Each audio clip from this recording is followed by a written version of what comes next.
Today's show is sponsored by libertarian conspiratorial fantasy author Jack Casey. Whether you're looking for a 3-book fantasy sci-fi epic of love, death, and dystopian civil war like the Royal Green series, or just looking for a quick, dark, comedic, cultural commentary tale about a transsexual slayer of COVID regime vampires, like his latest book, WVW, Jack Casey Books will keep you adequately entertained and pondering the universe to your weird little heart's content.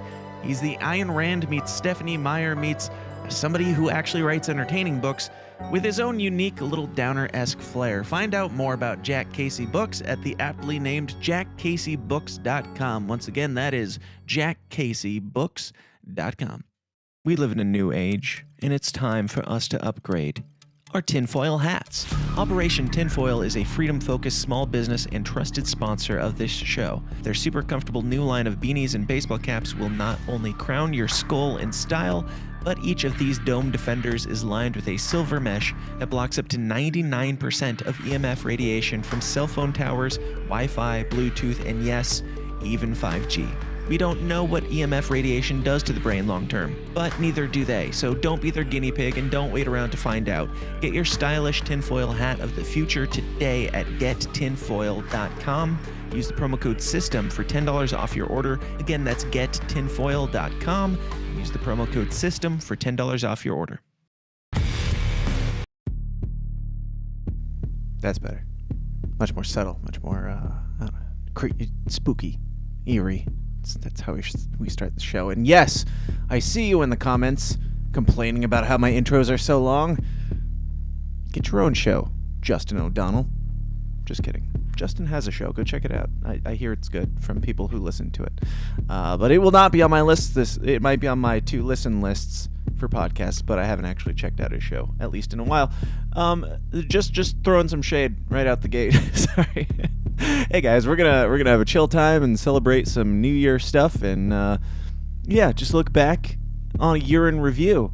Some of the best, some of the worst, some of the whatever. I don't really have much to say here at the beginning, but I feel like this intro just needs to be longer. Something inside me, maybe it's my rebellious nature, just wants this intro to keep going. So while this intro goes, because it's not over yet,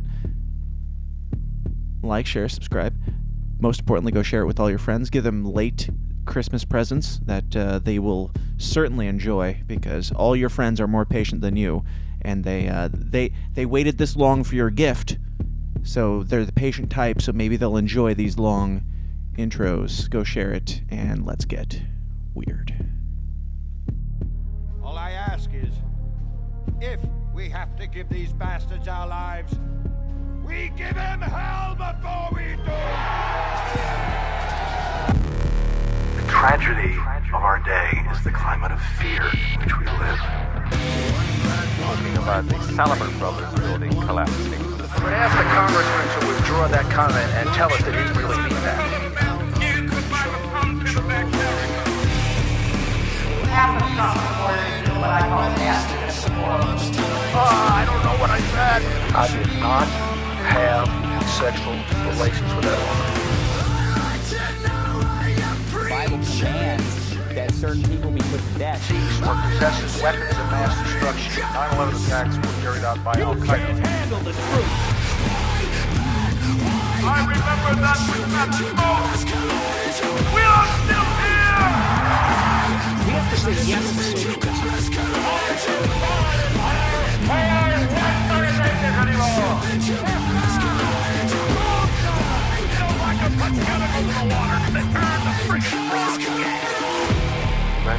No, tomorrow. It's a big club, and you ain't in it.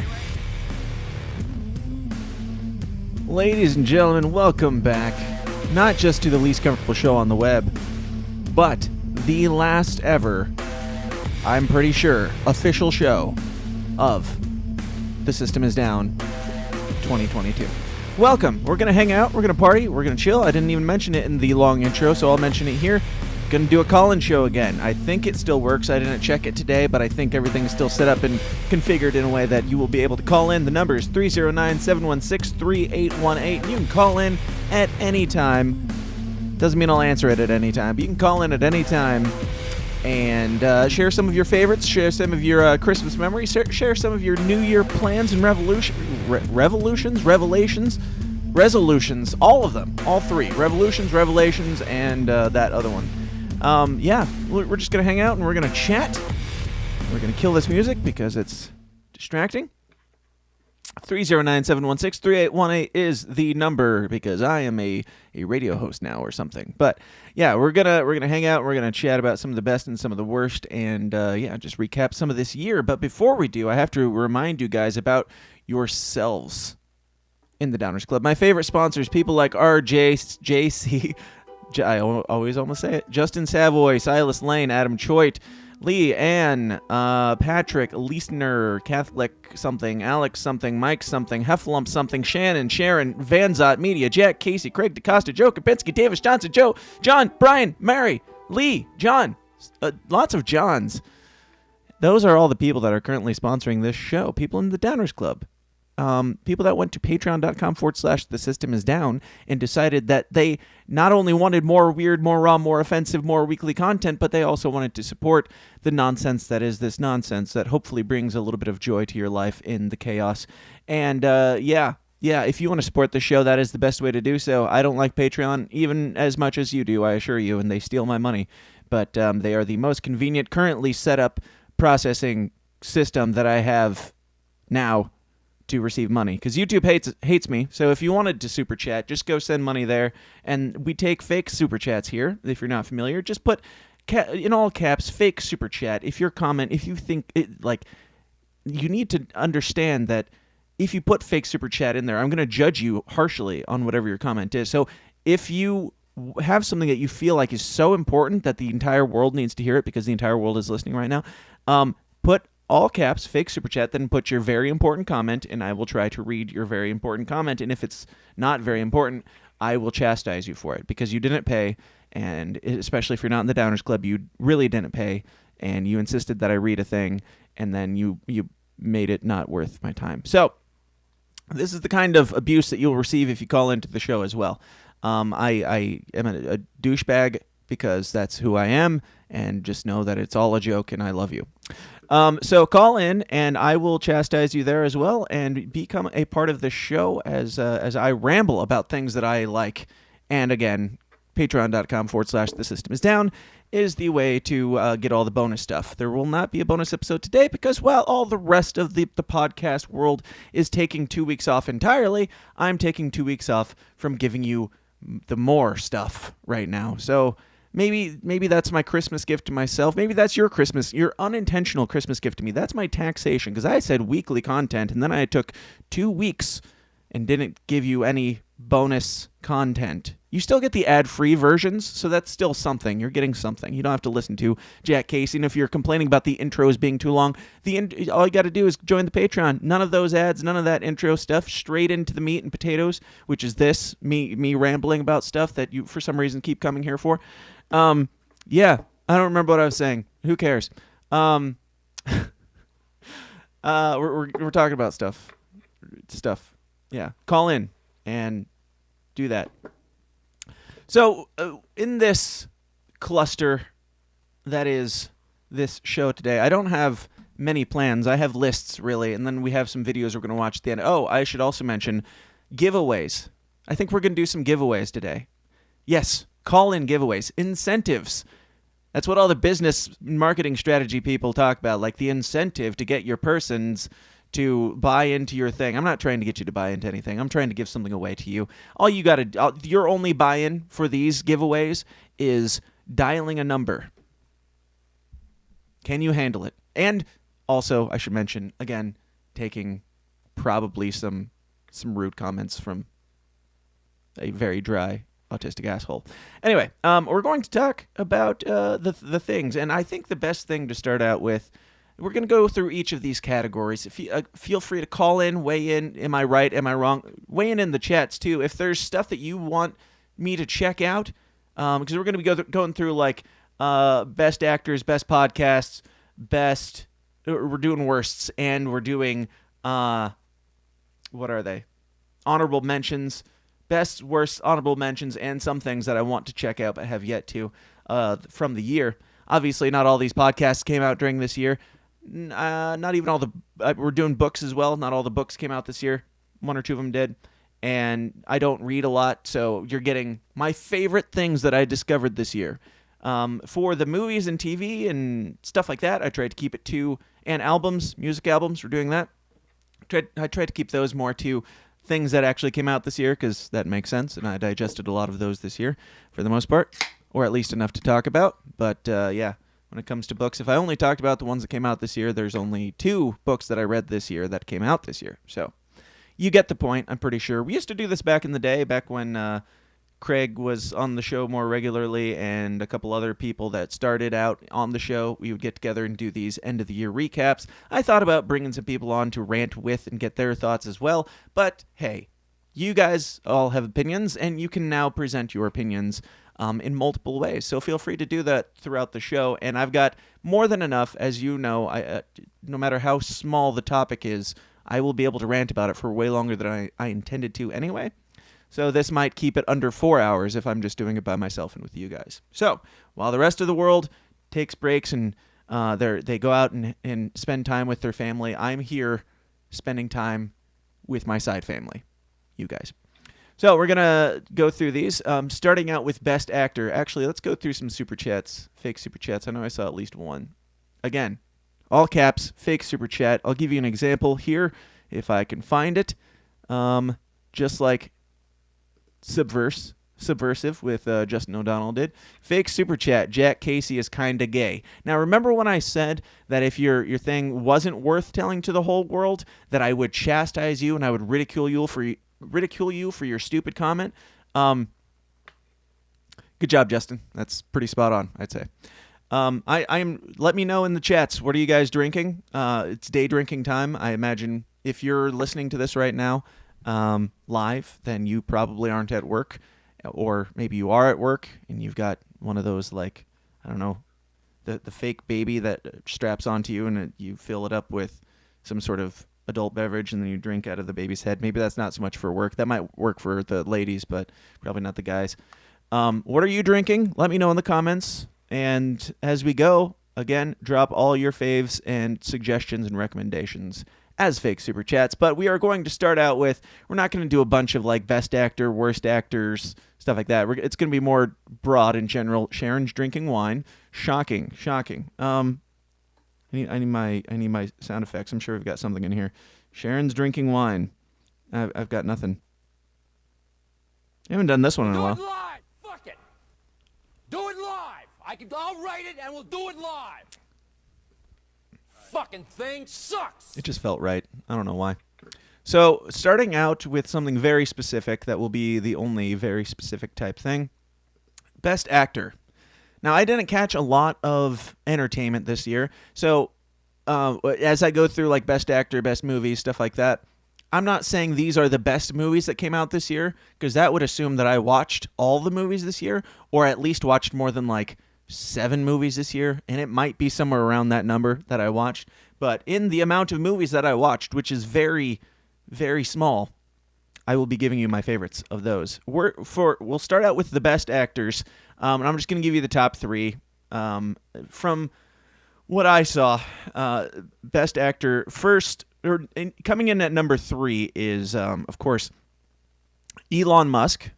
This might come as a surprise to some people, but I felt like his ability to just like convince everyone that he's our savior and like he has only our best interest in mind, and that he's not like kind of a shady shyster type funny man. His ability to really play that role, I think he stepped it up a bit over this last year, because he went really out of his way with this whole Twitter deal and everything. There were some times where, the whole freedom of speech act slipped a little bit, and the whole not bringing Alex Jones back because I felt a way, or I did this because I felt a way, or that, whatever. I mean, he played the role pretty well. There were some times that I could see through the cracks. So I wouldn't give it a 10 out of 10, but maybe an 8.5 for Elon Musk, number 3. At number 2, we've got Donald Trump. Donald Trump this year did a great job, just spot-on job of playing a victim without, pulling himself up by his own bootstraps and actually doing something about it. He said a lot of things that we've heard a lot of times, And he didn't really bring anything new to the performance. In fact, some of his performance has kind of slipped a little bit to the wayside. It seems like his whole method acting thing really slipped. And we might be talking about Donald Trump a little bit more later. Probably in one of the last segments that we're going to do here, where we are at one point going to talk about the best and worst ads of the year as well. Ads, that's right. And you might be hearing this man's name again. I'm not going to litter it with Donald Trump because we've had plenty of that throughout the year and the last 2 years and last 6 years. Another question for you guys in the comments. Let me know or call in and let me know what, in addition to like what you did for Christmas, what you're going to do for New Year's, all of your revelations that you plan on having. Most important question is, how do you plan to celebrate the anniversary of the greatest attack on our democracy since January 6th? Let me know. I'm going with probably some sort of meat and friends. That's it. And that brings us Donald Trump also gets a hardcore shout out for, NFT salesman. He played that role so well because as an NFT salesman, the role is to be cringy as shit. And he nailed it. Just on the nose. Nailed it. The most convincing performance I've ever seen. Except for the one and only best actor of the year. Any guesses? Comments? Any guesses? Best actor? And our chat might be behind, so it is what it is. The best actor of the year, number one, goes to the one and only Volodymyr Zelensky of Ukraine and the role that he's played there. I mean, by convincing the world he is suffering and needs your money while, doing these media tours and fashion magazine photo shoots and literally receiving an acting award from Sean Penn for his impeccable spot on portrayal of a man suffering from something that he is 100% a victim for and nothing else. Got any fake super chats up in here? Let me see. I'm going to try and star these as we go so I can come back to them.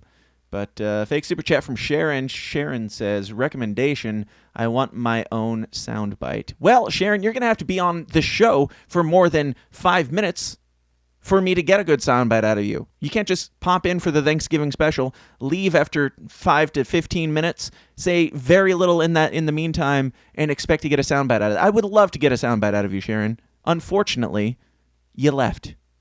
And God knows what you did, but you didn't come back. Anyway. So that's the top for best actors, which will bring us forward to in moving forward after this category. It's not all jokes about politicians and shit. I know that's kind of dumb. I just don't care about who the best actors and worst actors are. I just know that Zelensky did great, and then I had to come up with the rest of this list. But the rest after the best actor stuff is going to be actual things that I enjoyed and didn't enjoy from the year. Worst actor awards. We're going to start with number 3 again. Worst actor awards go to Bernie Sanders. Bernie Sanders coming back, he came back kind of like Brendan Fraser, where he dipped his toe in and you're like, wow, that's amazing. Not really. It wasn't amazing because he did a really bad job at playing somebody who's concerned about the wealthy elite. He did a really bad job at playing the anti-war role that he has portrayed in the past. I know that actors, they like to branch out and explore different areas, like Brendan Fraser went, from what I hear about The Whale, which is not on my list. It is on my to potentially watch list. I'm pretty sure I forgot to put it on there, but spoiler alert, it's on there now. But Bernie Sanders did I understand that these actors try different avenues and stuff, but it's just a little too obvious. It's kind of like, I don't know, more like Adam Sandler than Brendan Fraser, where it's like, we just knew this was coming, and it's not funny or compelling or convincing. And at number 2, for very similar reasons, AOC, obviously. I mean, she did play the big booty Latino well, but she did not play the role of anti-war anything well, and a lot of her supporters seem to have noticed her antics, her slipping antics. I don't know. The face masks are coming off, obviously, and the actors that literally got to their positions by acting the part. I mean, it is acting if you are elected to a position for reasons that you clearly haven't cared at all about the entire time along the way. But number one, and then we'll move on from the stupid politics because who gives a shit. Number one, worst actor of the year. I had to give it to, obviously, Joe Biden for not playing a living, breathing human being role well. I know that's tough. I mean, we've got movies where humans play other things, where, like Avatar, there was all that controversy of these normal white humans, and I don't say normal and white as meaning the same thing. I'm saying these normal humans that happen to be white that have gotten in trouble for portraying, for culturally appropriating the Avatar species and blue people at large.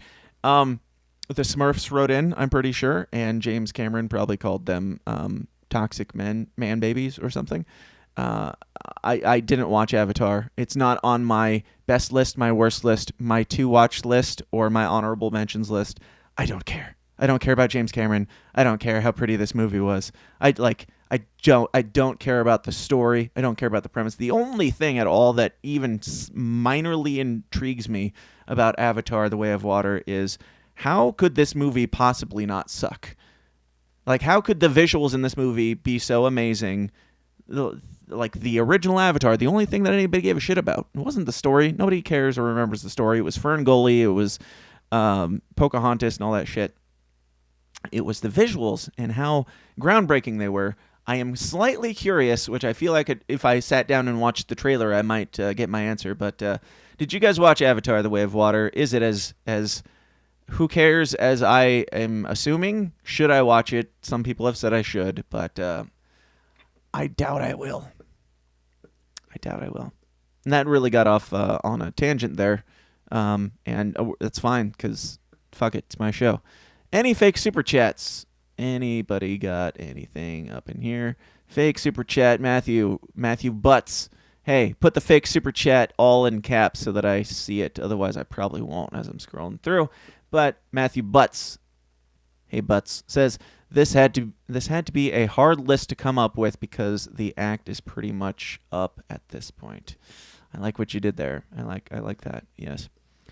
Yes, it is. Their act in particular, the Democrats' act in hard particular, and the Republicans' act in many ways. If you're still going down the Trump train, we'll get to him again more later. But yeah, the Democrats, like, what do you got? What do you people stand for again? What are you guys into?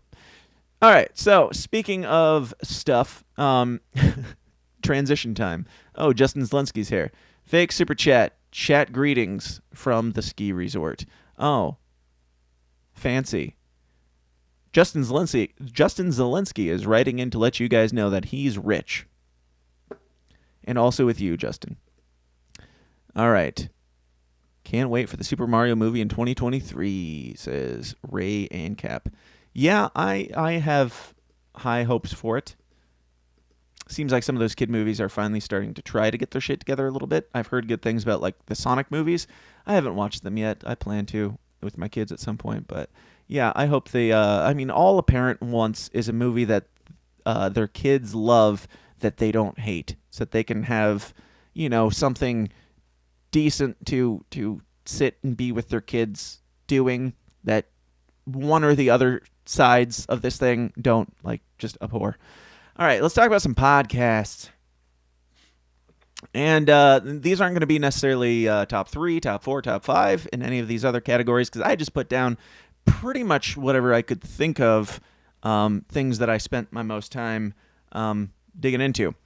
And the number will still go in reverse order for the tops, but the number 4 I had to put down Death to Deconstruction. I had Josh Porter on a month or two back, and talking about his book, Death to Deconstruction, which we may or may not be giving away a copy of soon. I guess I didn't really plan out when to do these things, so it might be a good time to do it now. I've given away a lot of copies of this book because this book You know what? Let's save it. Let's save it till the end when we talk about books. We're talking about the podcast right now. We've got a long ways to go here. Let's keep going. Death to Deconstruction by Josh Porter. I've bought this book for a bunch of people just because it had a big impact on me. Just I've been getting more back into the gay Jesus shit lately.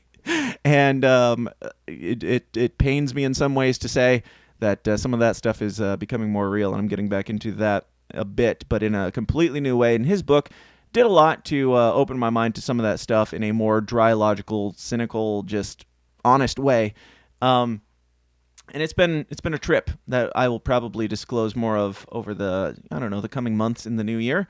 But this podcast is basically him talking to Christians who went through the deconstruction process and came back or never quite fell away. Just people sharing their raw and honest stories, and I think it's really good.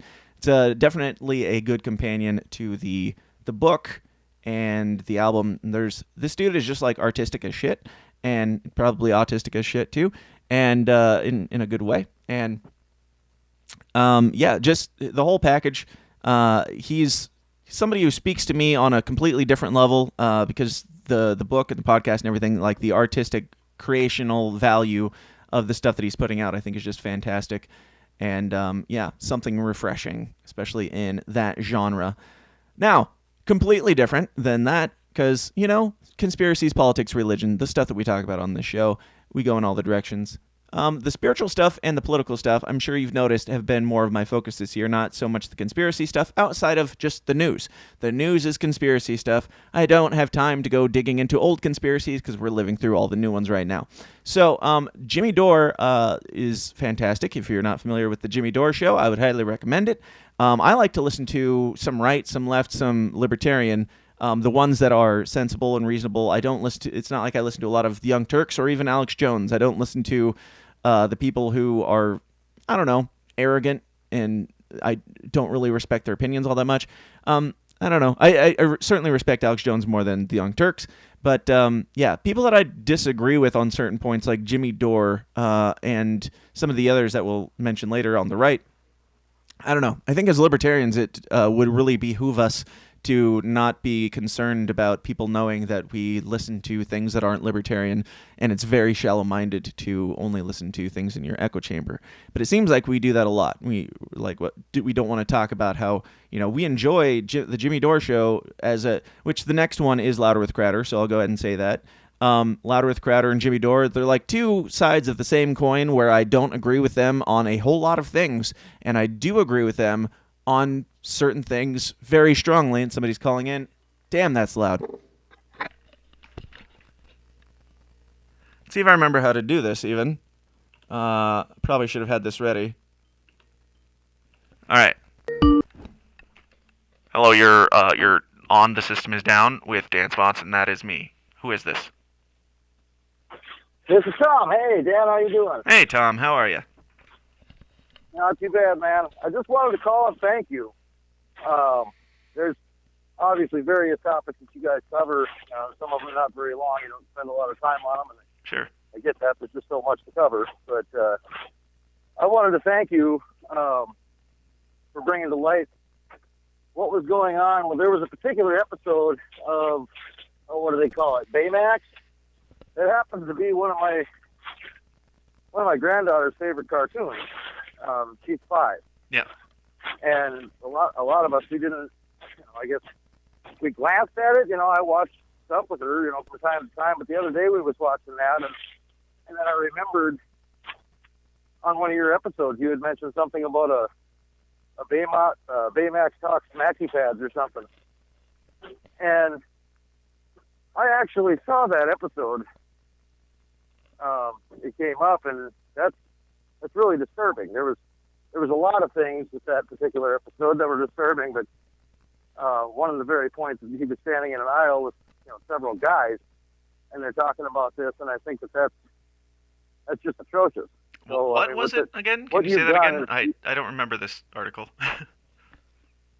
You don't remember talking about Baymax? It's a cartoon. Maybe it was a different podcast I was listening to, but It might have been, and it's also very Baymax is possible really- that it's- my memory is complete garbage because it is, and that's been confirmed. So Right. Well, we all got a lot on our minds, man. But it's an animated series, and I believe that it's directed towards youth. It's certainly Right. not. I wouldn't assume it to be adult content, but it certainly is when you look at it. I mean, that's really wild. We used to think things like Ren and Stimpy maybe went a little bit too far. they did. With things, with younger kids and such. But holy Jesus, like what are we seeing now? Right. And I also frequent. I'm not sure if you're familiar with Franchot Pearson. No, I'm not. He's a fella that's he's got another podcast that he puts on. I think it's just his name. I think it's just Franchot Pearson. But he's been raising some really, really eye-opening stuff too regarding like decimation of character and decimation of genders. Right. And it's actually on the docket for the devil's list of things to do. I mean, and Sure. it's really, really obvious. So I think if nothing else, we are certainly amongst the end of time. And I think that if ever there was a time to get right with your maker, now is that time. But I just wanted to call in and thank you, Dan, because I know that you guys cover a lot of the topics that nobody else will cover. Absolutely. And in the times, it's imperative. It's imperative that we have these discussions about these things, difficult as they may be. The discussions need to be had, and people need to be aware if they genuinely care about their children and their grandchildren. People need to pay attention to what's going on and what's being said to them on so many different levels. Absolutely. But, anyways, man, carry on. I wanted to call and thank you, Dan. Thank you very much. No, I appreciate it, Tom. I appreciate the feedback. Please call in again in the future, and I look forward to hearing from you. Will do. All right, have a good one. Take care. Goodbye. All right. Goodbye, Tom. Yeah. I mean, what do you say to that? I don't know. Am I doing something differently than other people? Because I don't feel like I am a lot of the time. I'm just trying to be real and trying to be honest. And even with the end of times thing, I didn't want to get into like a back and forth. I don't think you would. Not that I think it would have gotten heated or anything. But when you call in, we probably won't have a whole lot of back and forth. Otherwise, it'll just end up being me having a conversation on the phone for a very long time. And I don't, I'm figuring this thing out as I go. But I'll respond more in the aftermath sometimes when I feel led. But with even like the end of times thing and the transgender thing and stuff like that, it's like I can see the concern. I can see where you're coming from, and I kind of agree with you to some extent. But I also think, for my entire life, and I know far beyond, and a lot of it stretches out much farther beyond, and even more heavily. But the whole end of times thing, in the yes, if all this stuff is true, then get right with God, and definitely get right with God in whatever that looks like for you. I will be sharing some of my stuff on, I guess, the getting right with God over the last couple months. I'll be sharing that next year, probably some more as we go. But I think the whole fear culture in Christian culture needs to chill out sometimes. It gets how do I put this? Not that I think there's anything wrong with you saying that, Tom, but at the same time, it's more important that you find the truth, and if that is the truth, then good. The end times have always been and always will be, it seems, and as much as I believed that wholeheartedly that any day now this was going to happen, it might, and it might not. And there's a good chance that the next 6,000 years will be the same as the last 6,000 years, in that it doesn't happen, and we keep saying that it's going to happen because things get better and they get worse, and they get better and they get worse, and they get really bad. And sometimes they're really bad, and right now they're really not good. But that doesn't necessarily mean the world is ending. I could be wrong, and that's fine. Just be humble about that type of stuff, and don't live your life in fear. If it's gonna happen, it's gonna happen, and seek the truth, and the truth will find you, or you will find it, or what have you. But I was talking about Jimmy Dore, because I think, and Louder with Crowder. Yes, I'm getting my ADHD under control here lately.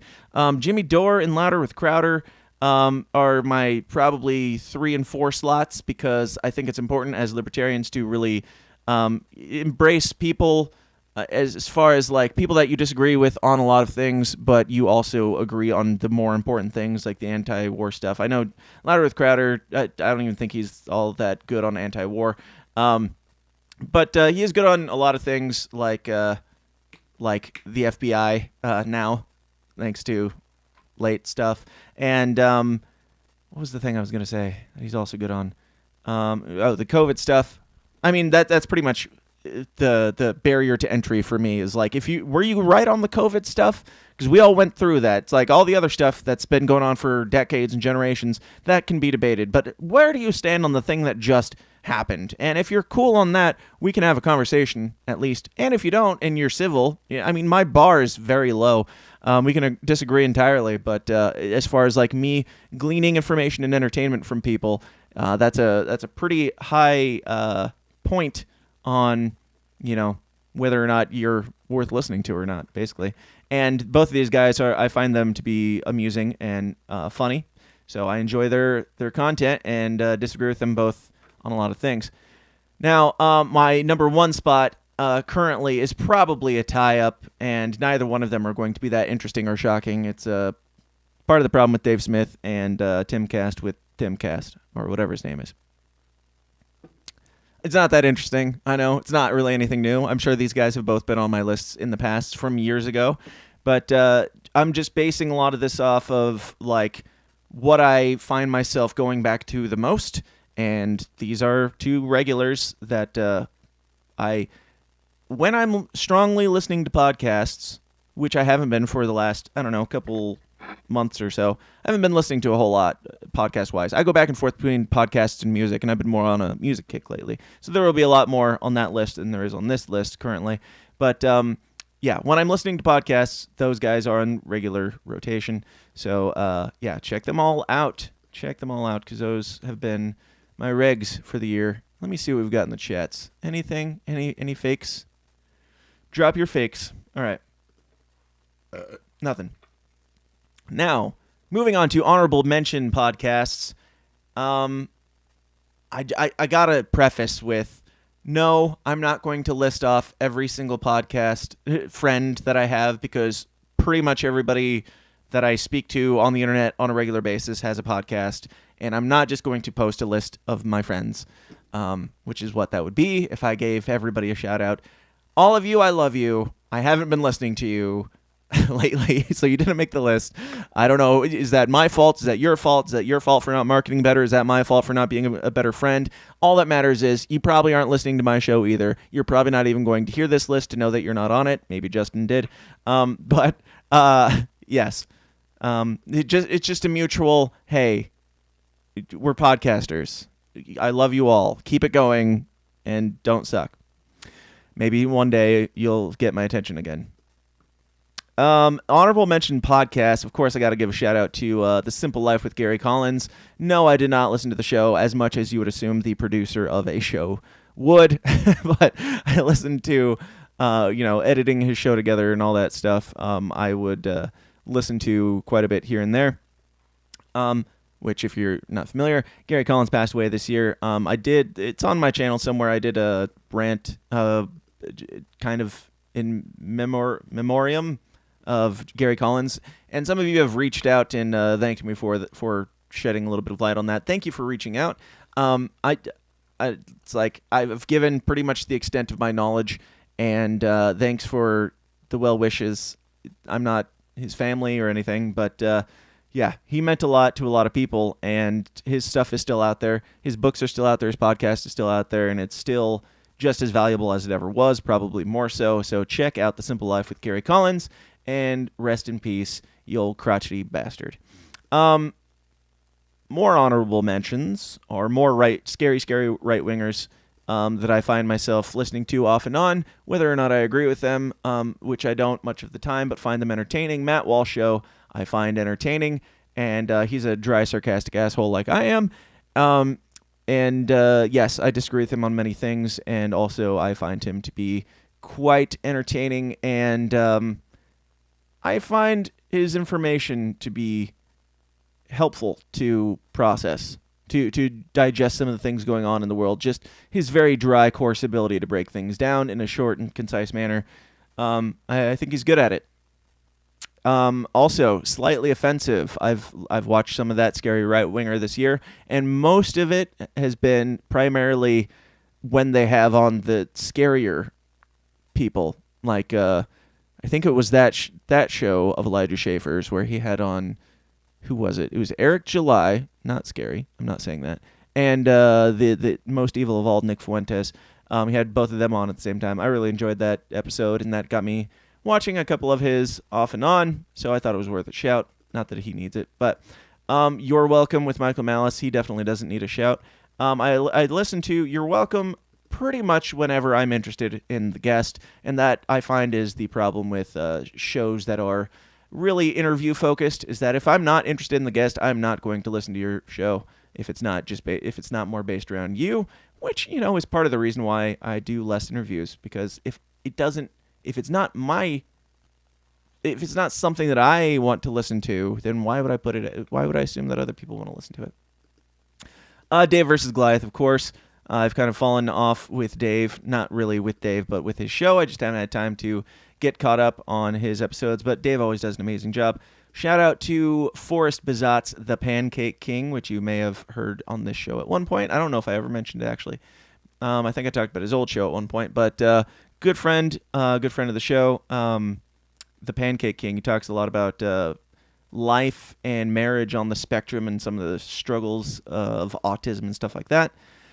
Speaking of gay, I have the Bible Project on the honorable mentions as well. I've only listened to 1 or 2 episodes, but I really enjoy their ability to break down different things that we've been interpreting one way as far as scripture and stuff like that.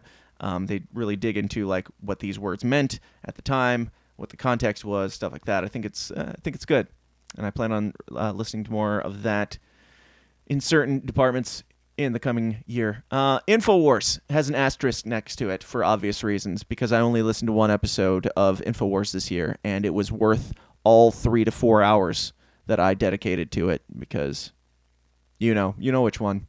You know the one. It was probably the only one you watched too. Now, as far as I'm speeding up a little bit because I know we've got a long way to go and we're already 45 minutes into this. As I said, I will fill this entire episode with my schizophrenic rambling if I allow myself to. So I'm going to try and keep going. So this brings us on to podcasts that I have not had much of a chance to really dig into, and ones that I plan to soon, hopefully. The Mark Claire Show. Mark Claire, I'm sure you're familiar, left Lions of Liberty this year, started his own show, and as much as I like the Lions of Liberty guys, I like Mark Claire too. I love all those guys, and I do think that this was the best way to go, as some of his interests were kind of differing from the things that they're the more political stuff that they focus on with the show, typically. So I do look forward to. It looks like Mark has been doing more stuff in like the spiritual and conspiratorial realm, which, as you know, I am into that as well, and I need to take more time to check that out, and I would recommend you do the same. I've seen some clips here and there, and Mark's a great guy and a great podcast host, so I have nothing but high expectations when I actually get around to listening. Conspiracy Castle or Alex Stein, whatever his show is going to be. I've seen stuff of him here and there, and sometimes he bugs the shit out of me, but I have to praise that man's balls because he has large ones, and no homo. But he's got a new show coming out, or he's going on to The Blaze with his show. Hopefully it still is cool and not and very irreverent. I would imagine it is going to be, but I look forward to whatever production comes out of that collaborational effort. Because I like the guy and I think he's cool. He speaks a lot of my language as far as the conspiracy stuff and the libertarian-y stuff as well. I would imagine you're already familiar with him and don't need to go check him out. But if you want to go do something on the internet right now, if you're just itching, if I haven't given you enough, go harass Alex Stein on the internet and tell him to come on this show, because I've reached out to him and he gave me a thumbs up in response to one of the messages and then never responded to anything else after that. I'm not sure what that means, but I take great offense to it, and I will take a moment out of my busy schedule to make this very important announcement. Alex Stein, you're a fucking coward. And also, you are. Nazi fags. I tried. Now, moving on to worst podcasts of the year. I don't like to be mean, because most of the podcasts that I listen to are people that I know, so I'm not trying to be mean when I say that the worst podcast. This is just me being honest. This is my new self trying to put it out there and be more vulnerable. So I just have to say this. The worst podcast of the year. We'll start with obviously Break the Bell podcast. I think that one kind of speaks for itself. Two Scoops, that show on the one channel and then the other channel, and Two Scoops Morning News. It's okay. I only listen to about half of it. Yeah. Obviously, Tower Gang podcast is one of the worst for obvious reasons. And, yeah, there's another one that is a little bit more serious. I don't know how I feel about this guy. I stumbled across him this year, and I tried listening to him because it seemed like something that'd be right up my alley, but Occult Symbolism and Pop Culture by Isaac Weishaupt. I was like, this seems like something I'd be really interested in. And the more I listen to him, the less I trust him. And I don't know. If you're familiar, weigh in. Let me know if I'm crazy. If you're not familiar, fine. Check him out if you want to. But I always wanted him to go somewhere with the stuff that he was talking about, and it never seems to go anywhere. And if it does, it must be happening behind the paywall, because there's a lot of paywall content from the sound of it. I don't know. I don't know. Just something about it rubbed me the wrong way. And I'm only bringing that up because I want your thoughts if you are familiar. What are we getting? Are you towering my fucking chats? NIIJEWS.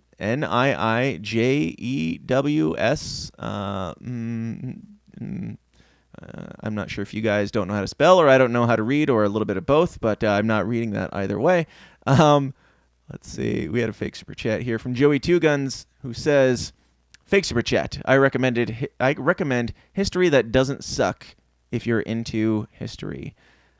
Yeah, I'm kind of into history, as long as it doesn't suck. So maybe that's up my alley, but yeah. All right. So let's see. Where are we at? We're going to move on to music in a moment. Let's do a giveaway. Let's do a giveaway of some sort. This first giveaway is going to be lackluster. Before we do the giveaway, I gotta tell you about another list. This is a bonus list right here in the middle. Smack dab in the middle. The bonus list is the favorite gifts and least favorite gifts that I got for Christmas. And perhaps you saw it online, but my favorite gift is the Demon Xmas monkey. It's carved out of, I believe, a coconut or a tree stump or something, and then it has a lid, I think. Doesn't match, and it says "Have fun" at the bottom. I don't know why. And on the lid, it has a sticker that says, "Also a coin bank. Take me home." In addition to this beautiful decoration for your podcast, it's also a coin bank. Take me home. This demon monkey has been following me around for years, but never been in my possession. Somebody put it into a white elephant gift exchange in my family, and it's made its way back through the rotation several times, and finally this year it has come into my possession, and I'm not sure if I should re-gift it or just throw it directly into the fire and see what happens. I doubt that it would burn. I could be wrong, but it's haunting, it's horrifying, and it has a lovely smile. Have fun. Another favorite is the lovely Dr. Fauci there that was gifted to me by the one and only Break the Bell podcast. It's Craig, Baby Craig Smolt. That was another favorite. An unexpected favorite that also came to me in a white elephant gift is this. I don't know if you can see this. This is a sauce holder for your car. It's clips onto, which I don't know if I trust it to do this, but it clips onto your vent, and you put your sauces in it for dipping. Your dipping sauces. It's brilliant. It's very simple. Clearly, it's made in China. I would bet money on, but it's not labeled, so it's definitely made in China. Yeah, interesting, fun stuff. What were your faves? I'm going to give away one of my least faves, and it's also something that I got in a White Elephant gift exchange. If anybody is interested, I received this, and it should be awesome.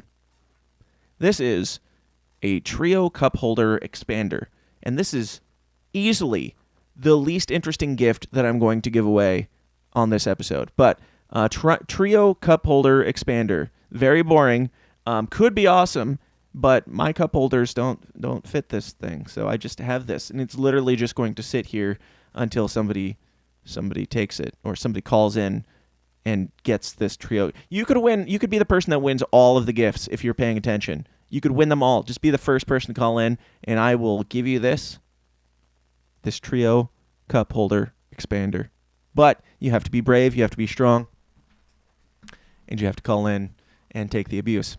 All right, so that'll be sitting there until somebody calls in, and maybe somebody will call in the future and not have any idea that they're going to receive a Trio cup holder expander, but they'll be able to, bring drinks to the party to share and keep them all upright in their car as long as it has normal cup holder holes.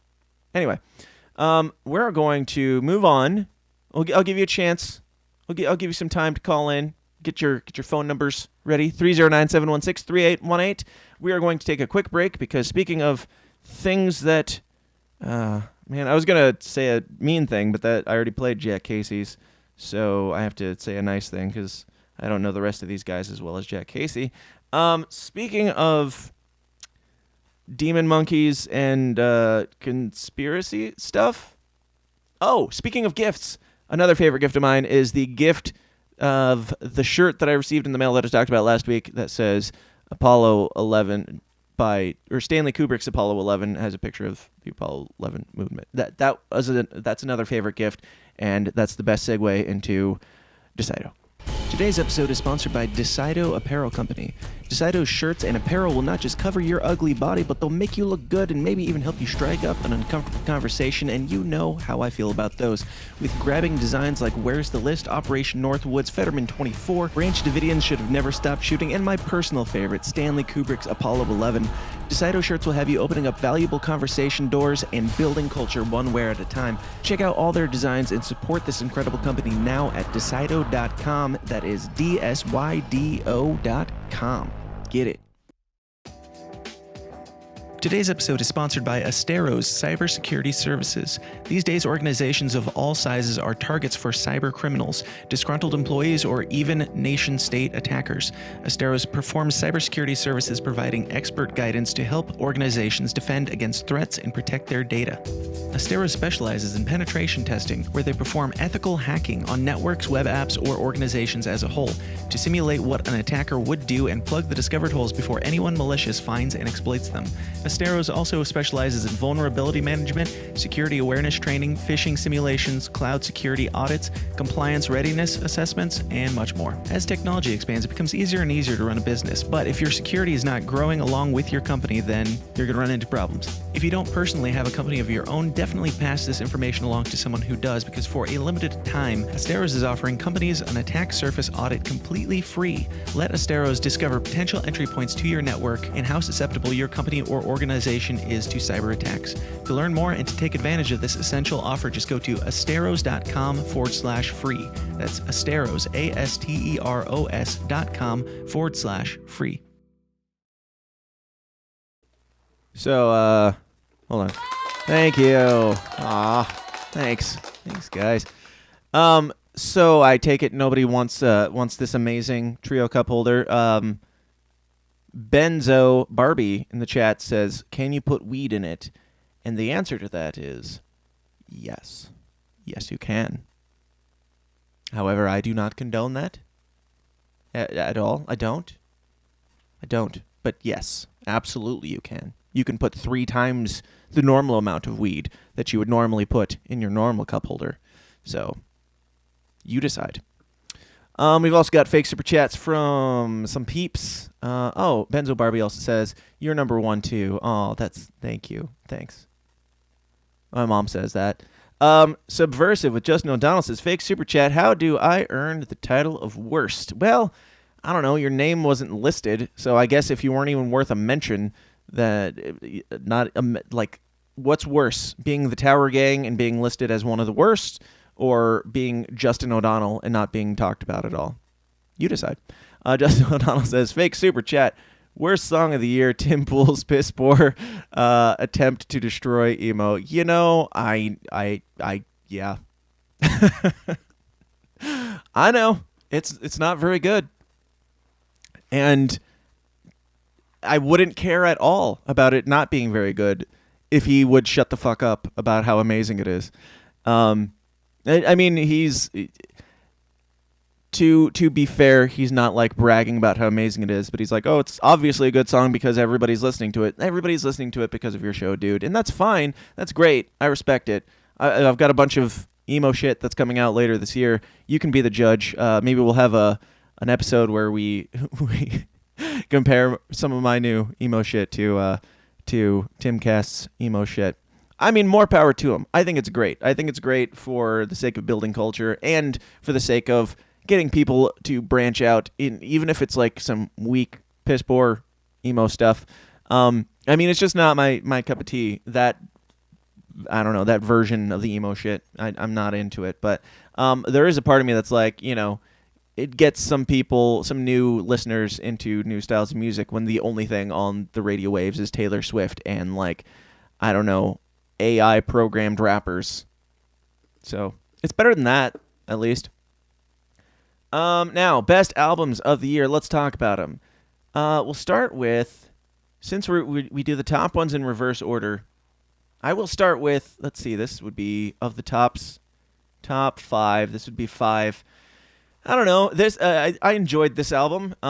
Speaking of emo shit, Youngblood's self-titled album. I enjoyed that one. Came out this year. Not super proud to say that I enjoyed it, but I enjoyed it. I find it catchy as shit, and it's got some dark stuff. Yes, he's been called quite scene poser, and I don't necessarily disagree with that analogy. But if the music slaps, then the music slaps, and some of it I've found myself returning to on multiple occasions. Not the most uplifting album of the year, but it's a catchy one. Yes, and my musical tastes are a little all over the place, so you get what you get. Judah and the Lion comes in at number 4 with their album Revival that I just discovered a couple weeks ago. It's some nice, fun, hipster shit with some raw themes and some real themes and some anthems and stuff like that. I don't know, something about it. I really enjoyed it. Check it out. Judah and the Lion, Revival. Another one that I don't know anything about this band or anything about these people. I just heard a song once and then went and found the album, and I've listened to it quite a bit since then, so it deserved to make number 3, and that is by Half Alive. The album is called Give Me Your Shoulders, Part 1. Give Me Your Shoulders. They're like I don't know, kind of indie pop stuff, but with some interesting lyrical themes and things like that. I enjoyed them. I don't really know how to describe them other than that, even though that's not a very generous description. But when I say things like pop or hipster or emo or whatever, if I'm not being clear, I typically only listen to things that are kind of weird, kind of like not to be like, oh, I'm so unique or whatever, but like something has to be a little bit weird for it to grab me. There has to be something unique about an album or a song or whatever for it to really grab me. Like Tom MacDonald's newest albums are in the want to listen to category, which we'll find out in a moment, but I have them here. I spent like $50 to get copies of both autographed, brand new. I just haven't listened to them yet, and the reason isn't because they're bad. It just hasn't been my cup of tea this year. I need to hear something new from Tom to grab me back into it. Not that anything that I've heard off the album I dislike even. It's just like, I don't know. My head's not in that headspace to get into that, and that's no fault of Tom's. But things like that, where it's like, it's good, more of the same. Like I wear off on some of those bands and artists over the years, and just discovered new things. I'm sure I'll be back to listen to those albums in the coming year because Tom's a good friend of the show and an awesome dude, and I support all of his work. But just haven't gotten around to it. Next up in albums. Oh, that was Half Alive, Give Me Your Shoulders, Part 1. Number 2 is Coheed and Cambria's Vaxis 2, A Window of the Waking Mind. This album speaks to me on a lot of personal levels and a lot of musical ones. It didn't really click with me until somebody explained to me more of the premise of the album, and then I could really digest it a little bit more, because I've always liked Coheed, but all their like spacey, cartoony, like, I don't know, anime feeling bullshit, like I can't feel that. I can't relate to it just on a surface level. And then somebody like talking about, kind of the story behind some of it. I was like, oh, and then I had a completely different perspective on the entire thing and listened to the whole album a million times and love it in a completely different way than I was expecting to. Now, number 1 probably comes as no surprise. It's Blue October, Spinning the Truth Around, because Blue October is the shit, and they always have been, and I haven't always realized that they were, and maybe you don't realize that they are now, but maybe one day it'll click with you, and you'll be like, hey, this weird-ass song that sounds like it's going for radio rock, but it's not quite radio rock, and there's something weird enough about it, and these lyrics and all this stuff, maybe one day it'll click with you, and you'll understand the joy of Blue October. Until then, it's perfectly fine for you to go on being a shallow, lesser human. It's fine. It's okay. But you should listen to Blue October. And I actually wouldn't start with this album. If I was recommending you to get into Blue October, this would not be the album, because it's very much not like Blue October, but it worked very well with my headspace and some of the stuff I've been going through in life and things like that. There's a lot of synchronicity with this band and me over the years, and it's been very strange. And that's enough on that right now. But yeah, it's no secret that I love this band. They are the Anti-News intro music. Their song Colors Collide, which is off of an album that I would be more likely to recommend if you were just looking to get into them. I just can't remember the name of that album offhand. Let's see. Whatever. You can look it up. Colors Collide. That's a good album. Home's a good album. They're all... every album they've put out in the last 10 years have been amazing, and I still have yet to go back and dig into the stuff that existed before my discovery of them, but check them out. They're amazing. Justin is amazing. All right, honorable mentions albums. Let's see. Jeremy Riddle's Live in the Prayer Room is a worship album. If you're into that gay Jesus shit that I am finding myself being more into, then I've really enjoyed this album from a musical standpoint and a spiritual standpoint. I think it's great and worth a listen. It's cool. I dig it. Muse's Will of the People, speaking of Timcast, who allegedly they stole the whole concept of this album from. But yeah, Muse's Will of the People is better than Tim's Will of the People. I'm just going to say. And I like Tim. He made top podcaster, tied with Dave. So no beef. But yeah, I don't know, man. Muse did it better. Showbread, Our Fathers Were Models for God, is an album. And I don't want to spoil anything, but if you read the book, Death to Deconstruction, and you didn't read all the way to the end, you might not know this album exists. And it's if you're into that weird shit, that showbread shit, check it out. Some punk, screamy fun up in there with some weirdness and some heavy undertones. It's basically a companion piece to the book, but I don't want to spoil any more than that. Imagine Dragons. Yes, Imagine Dragons made the list. Mercury, Acts 1 and 2.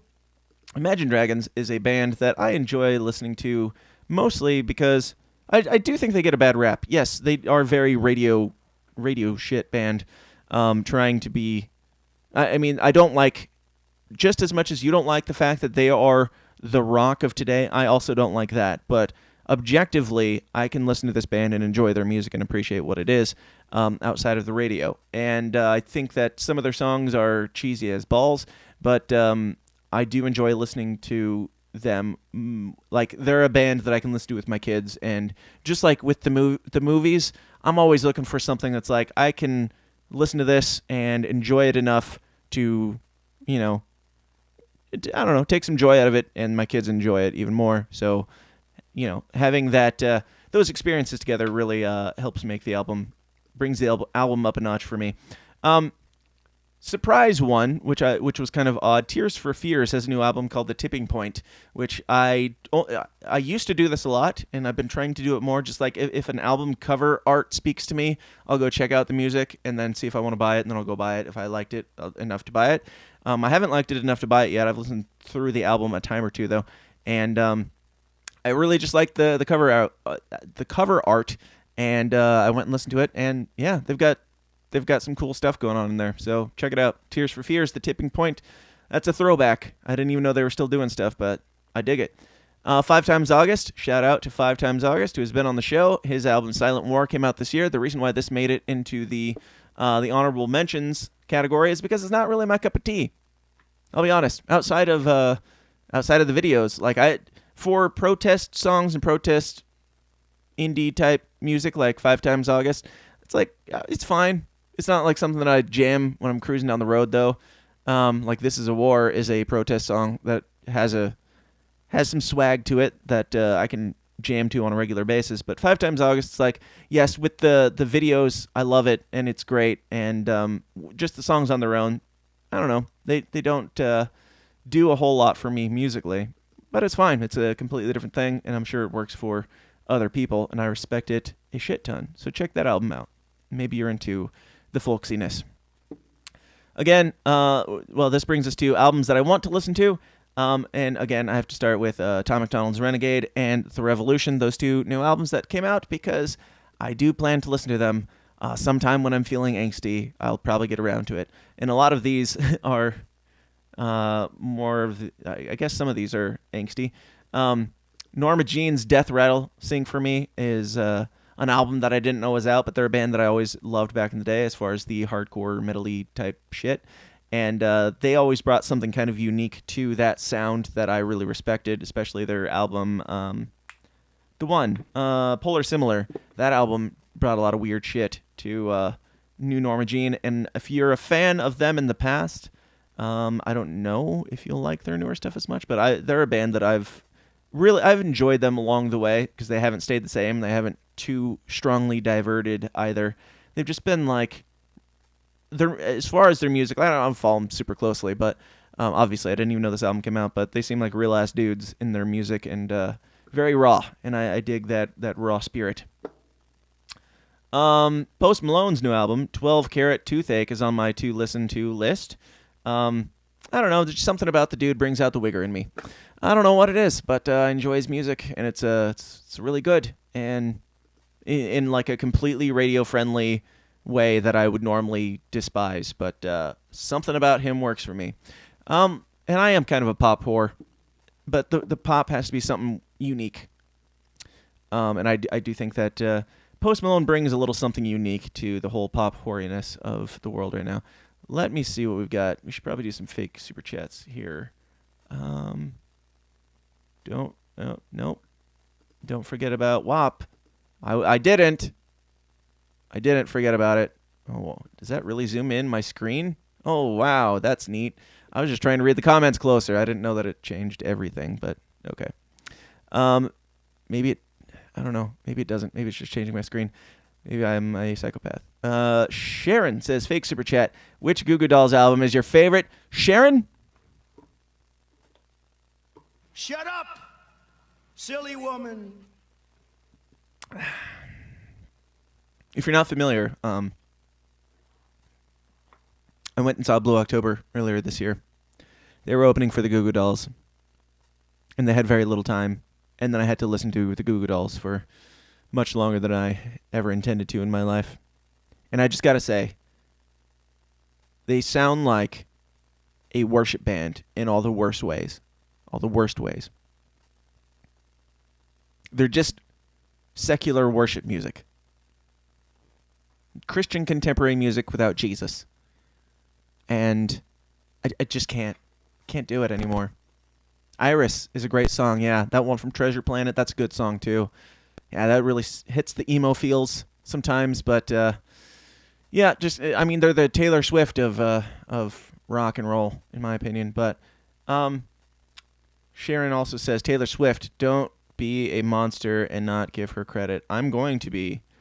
She's not on my want to listen to list. She's not on my least interesting list. She is the Justin O'Donnell of music because I'm not even going to mention her. What else do we got? Anything? No? Okay. Moving on. Let's see. Charlie Puth is on my to listen to list, and I started listening to it, and I dug some of it, but somebody whose musical opinions and whose opinions on what I would enjoy musically, he recommended this album to me, and I've been meaning to listen to it, and I will move him off the want list onto an honorable mentions probably sometime in the future, but this episode will be over before then, so it doesn't matter. Death Cab for Cutie, speaking of emo shit, Asphalt Meadows. I just noticed that this album came out, and I plan to listen to it more intently in the future. I've listened to a few tracks. I dig it. It's got some nice throwback Death Cab feel, and also doesn't grab me that firmly with something new yet, but I'm open to it and want to listen to it. Worst albums, I don't have many. Maybe all the ones that I mentioned that I didn't listen to, like Taylor Swift's, could go on this list. The main one that stuck out to me was this, ironically enough, Viva Las Vengeance by Panic at the Disco, who's a band that I've always enjoyed. And the album is not bad. It's not a bad album. There's probably a lot of albums that should be on the worst list that I probably listened to and completely forgot about because I didn't say them in my shit. So I just completely forgot about them entirely. But this album I've kept in my playlist, in my rotation, with the intention of liking it at some point because it's an artist that I've always enjoyed, especially back in the day. Not so much some of his newer stuff and endeavors, but I don't know. I just like it's not bad, and it's got some uniqueness to it even, but it's not uniqueness for him, and it's not that interesting to me. And I just want to hear something a little bit more, I don't know, emo out of this emo dude. I know it's not cool anymore to even use that phrase, which is why I enjoy using it, because it makes all the emos and the normies uncomfortable simultaneously. Now, we're going to move on. It's enough for music. You guys got anything other than Taylor Swift in the chats? Yes, Death Cab says Sharon. Yes. If you guys have anything else, let me know. And call in. Because we're going to do a giveaway before Best Movies. We're going to do a giveaway. And if you call in and you want the thing that I'm talking about currently, you can you will be given that. I'm not going to do like the 10th caller because none of you are calling in because you're scared. You're all scared. Scared of the ridicule. But you'll have if you are the first caller, you will have your option of either the Trio Cup Holder Expander or shit, where is it? Or you can get a copy of, almost as exciting as the Trio Cup Holder Expander, you can get a copy of Jack Casey's very first WVW book. WVW1 is its unofficial title. I guess that would be the A New Hope version. But it is unofficially signed by Jack Casey. He signed this Post-it note and put it in there. And this is also a one-of-a-kind edition because this is the first print where I ordered it off of Amazon. And it came too dark, so you can barely see the figure on the cover. All the words are fully readable on the inside. Don't worry about that. But yeah, this is like the very first one ever printed, I suppose. And then he adjusted the color or whatever, and I got another version. But I said way back then that I would be giving away this one. And I keep talking about like WVW2 and WVW3 and all that. This is the original. I know probably none of you have read it because why would you? It's Jack Casey. But I really thoroughly enjoyed this book, surprisingly enough. And this is actually the book that got me back into, I guess, kind of reading again. Because it was the first book that I had finished in a very long time. And it's a short one, and it's an entertaining one. If you're into, like, I don't know, libertarian stuff, Mises Caucus stuff, conspiracy stuff, dark, creepy stuff, comedic stuff, and also, like, it's Jack Casey to the T on paper, And it's the one-of-a-kind version of the dark cover with a Post-it note inside it signed by Jack Casey. And also, the designer of this really bad cover might also sign it, which would be me. So, if you want that, you can call in and decide between that. And I know it's tough, but that or the Trio cup holder expander, it's a toss-up, really. But I personally would go with the book. Any of these things that you don't take from me, I will keep talking about on the show in the future, and maybe we'll keep doing these annoying things. But incentives. Call in, get your copy, your one-of-a-kind copy, semi-autographed by the author and potentially autographed by the cover designer now. And don't worry, I'm not going to be like, hey, what's your address? I will just take it from you. And we do have a caller. Somebody wants this fucking book. Let's see. How do I do this again? All right. Whoops. Glitching out. Hello, you are the number one caller on This System Is Down. Who am I speaking to? Oh, this is Breaking the Flaw. Breaking the Flaw. How are you, sir? Well, how about yourself, man? I am doing well. Are you calling in about the giveaway? Yeah. Okay. You have a big choice to make, and I want you to think long and hard about this. Would you rather have a really gay book that was written by Jack Casey, signed by Jack Casey, and with a Post-it note in it, signed by Jack Casey, and potentially signed by me, or more temptingly, well, if I get around to signing it, if you want me to sign it, I don't want to taint it, but I can sign it if you want me to. Or, temptingly enough, the Trio cup holder expander, I'm also willing to autograph that. I had nothing to do with the making of this cup holder expander, but you are welcome to get that autographed as well. I certainly don't need a cup hold expander, but I could definitely have a book to read. Nice.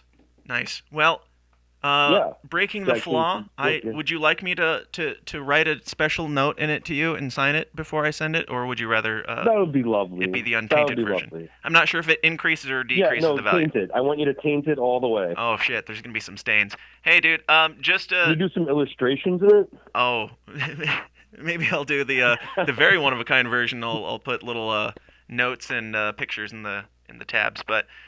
Dude, shoot me email, dan@tsidpod.com with your address, and let me know, remind me of this conversation that we're having now, and I'll get that out to you, man.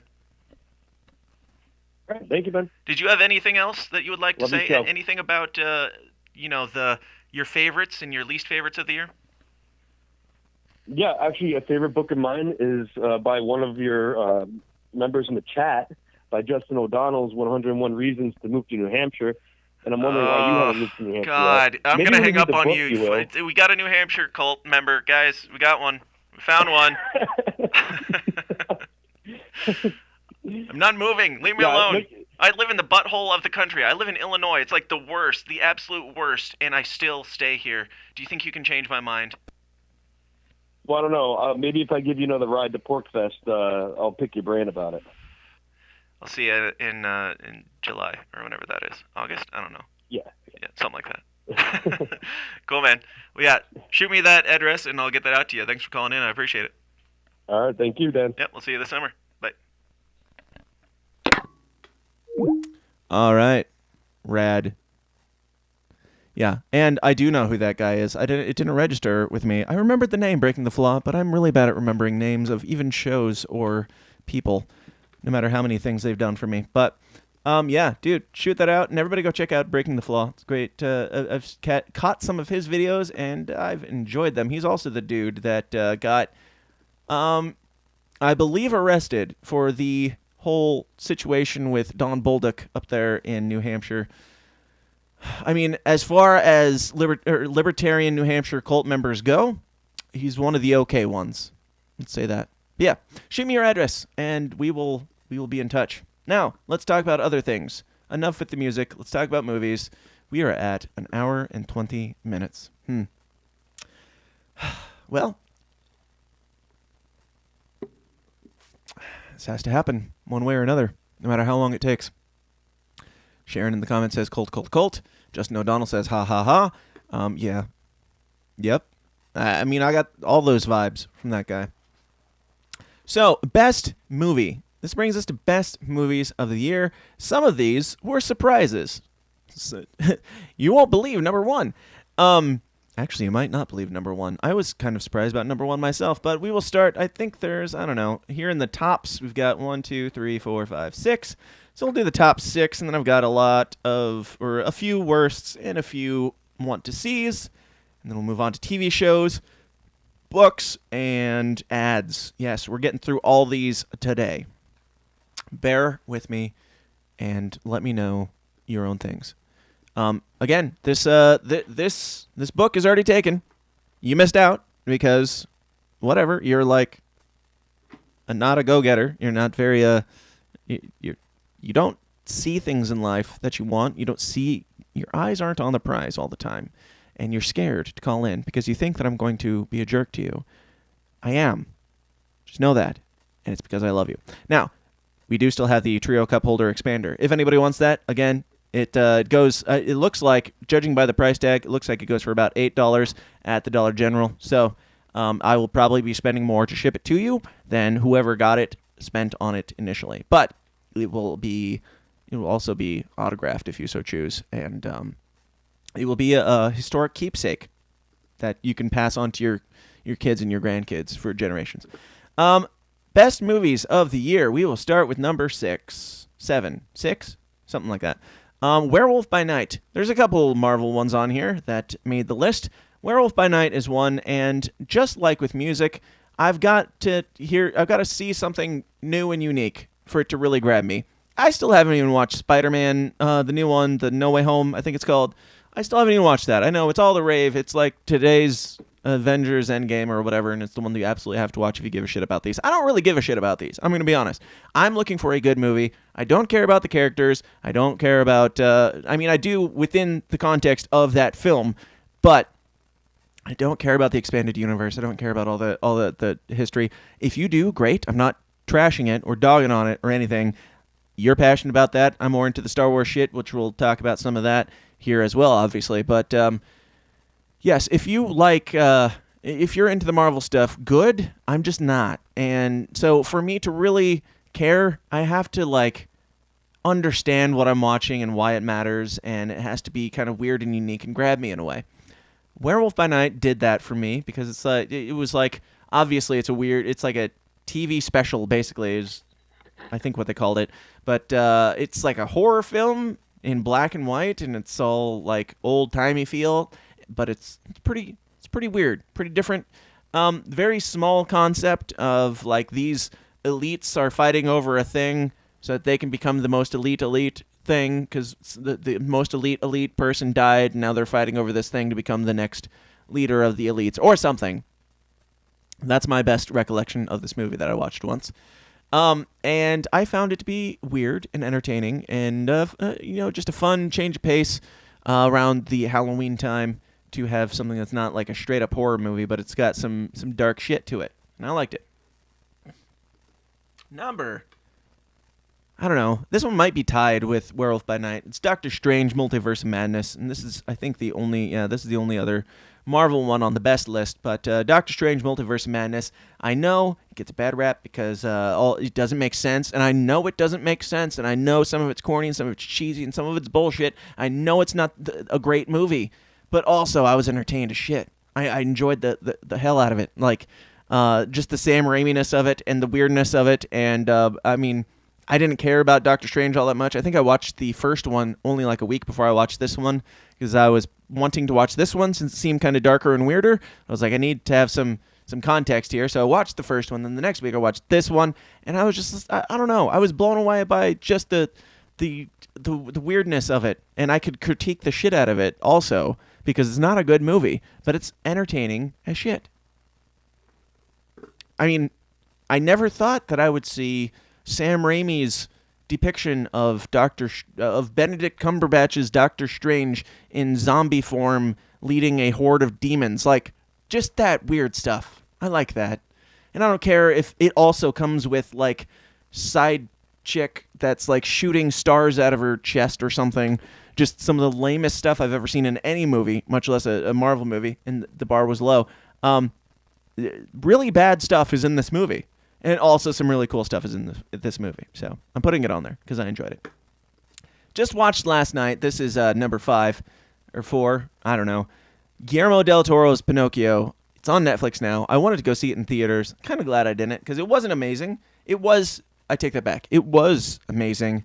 And also, it got a little slow around the, 2-hour mark or so. I mean, this is a long movie. I don't know exactly how long, but it was probably about 20 minutes longer than it needed to be. But incredibly made. It's Guillermo del Toro, so it's stop motion animation, which is, I think, the first time that he's done that. I could be wrong, but he's more known for like Pan's Labyrinth and some of the weird stuff. So this digs into more of the lore of Pinocchio than the Disney version, the Disney-fied version that's all about kids going to Pleasure Island and turning into jackasses. No symbolism there. Thank you, Disney. This one is more of the lore and the actual story, which is much darker, but also less, pedophilic in nature, if I can be so bold. It's also much less bland than the Disney version. Possibly most importantly, on a surface level, most importantly, the Disney one sucked and it was boring, and this one was entertaining, fascinating. It was cute. It was funny. It had good music. It had some creep factor to it, and just a visually pleasing movie to watch from an artistic standpoint. So I would recommend checking that out. It's on Netflix. Just watched it with my daughter last night, and we both said pretty much the same thing. Enjoyed it. It was cool. It's much better, and also there's somewhere in the middle where it drags on just enough that we're tired of it by the end. We were tired of it by the end of the movie, where it picks back up and ends in a strong way. But by then we're tired. So, yeah. Number 3, I would say The Batman. I had high expectations for this movie, and I wasn't thoroughly disappointed in them, which is how I roll. I didn't know what to think about going into this movie. I was afraid that they would try too much to make it like the Joker, because the Joker did so well, and the Joker is like the best of like comic book movies, if you can consider it that, of all time, in my opinion. The Batman is a good new dark twist, and yes, not Disney, but DC did not need to. They're not great at going the dark route. Sorry, I'm trying to make this so it stops making noise. DC's failed a lot at going the darker route, but this one I think did fine. Robert Pattinson as Patman, or whatever his name is. Robert Pattinson, I don't know. He was fine.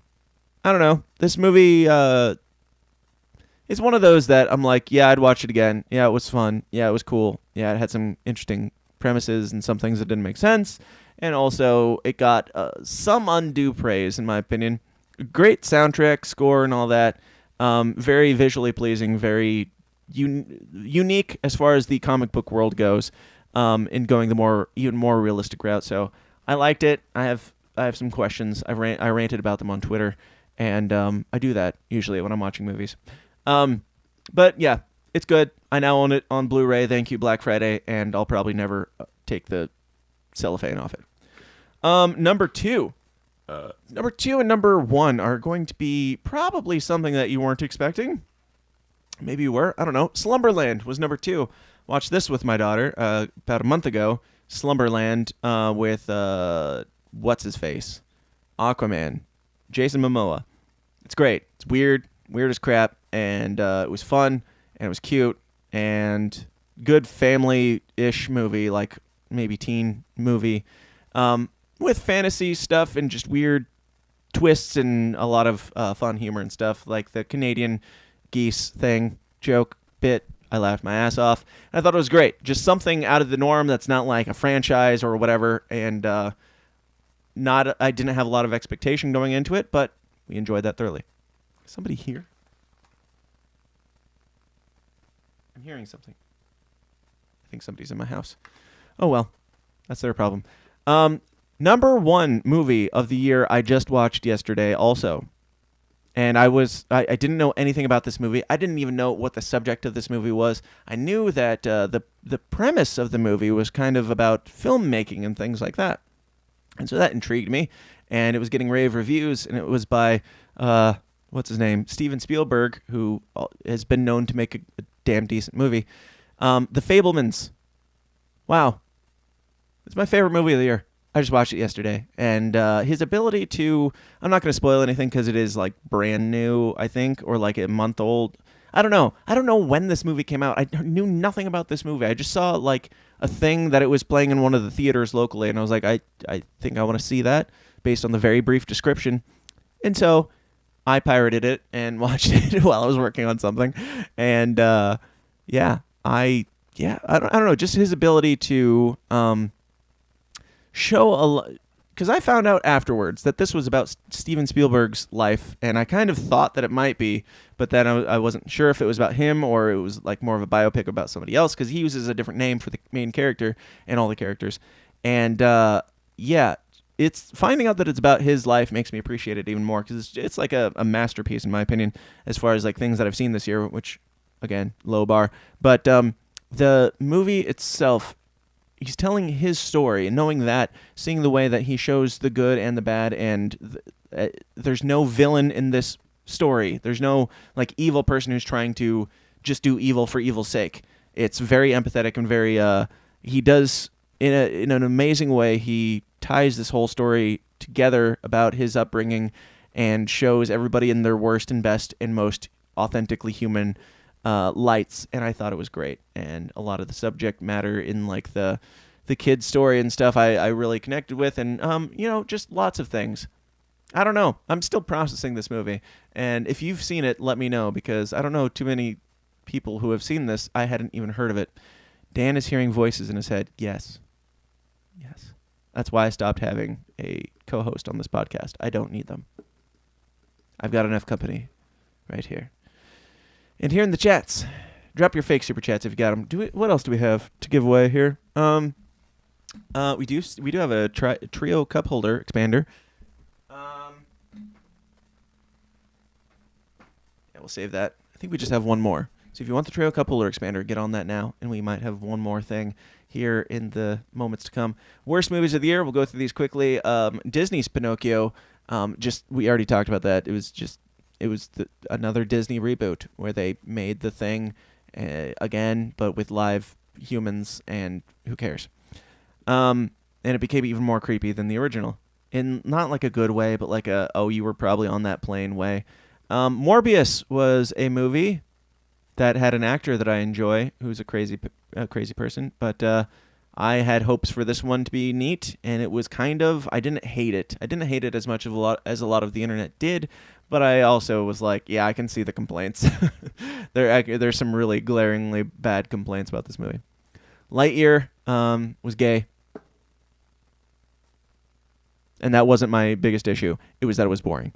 There was the ham-fisted, hey, we're in space and trying to save the species of humanity, and you're going to be, I think that was the premise. I don't know. It was so boring. The whole movie was so boring.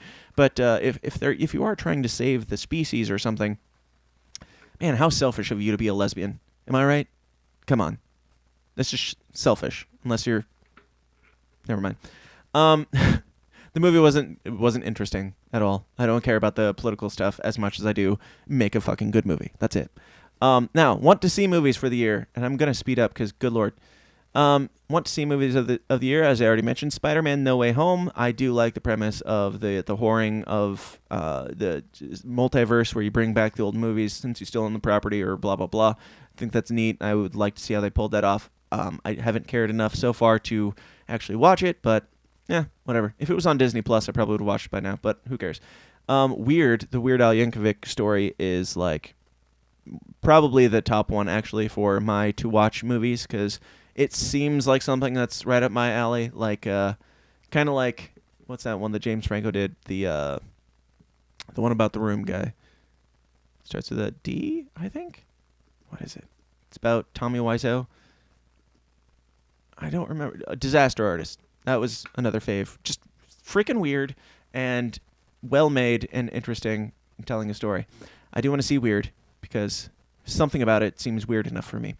Nope is a movie that is by a guy whose work I've liked in the past, and I hear it's good, and I plan to check it out. Jordan Peterson, I'm pretty sure, made that movie. I think that's right. Glass Onion is made by the dude who made The Last Jedi, which destroyed Star Wars canon forever, or that's what we're told. Yeah, he's much better in this context, and I saw the first one in this series of movies. I don't remember the name of it. What is it? Glass Onion is a continuation of blank. Murder mystery. Clue. I don't know. Who cares? Oh, no Dune on the list, says Joy Two Guns. Now, I should also mention that this list was made 2 hours ago. And to the best of my memory. And it's really hard to remember when movies came out. If Dune came out this year, it would be right up there with the best, because that was definitely a favorite. That might be tied somewhere around The Fabelmans for my own personal joy. And I didn't read the books or anything, just going into it with some understanding of the backstory and stuff. Dune was incredibly made, incredible visuals, and well put together, in my opinion, and I look forward to more of that.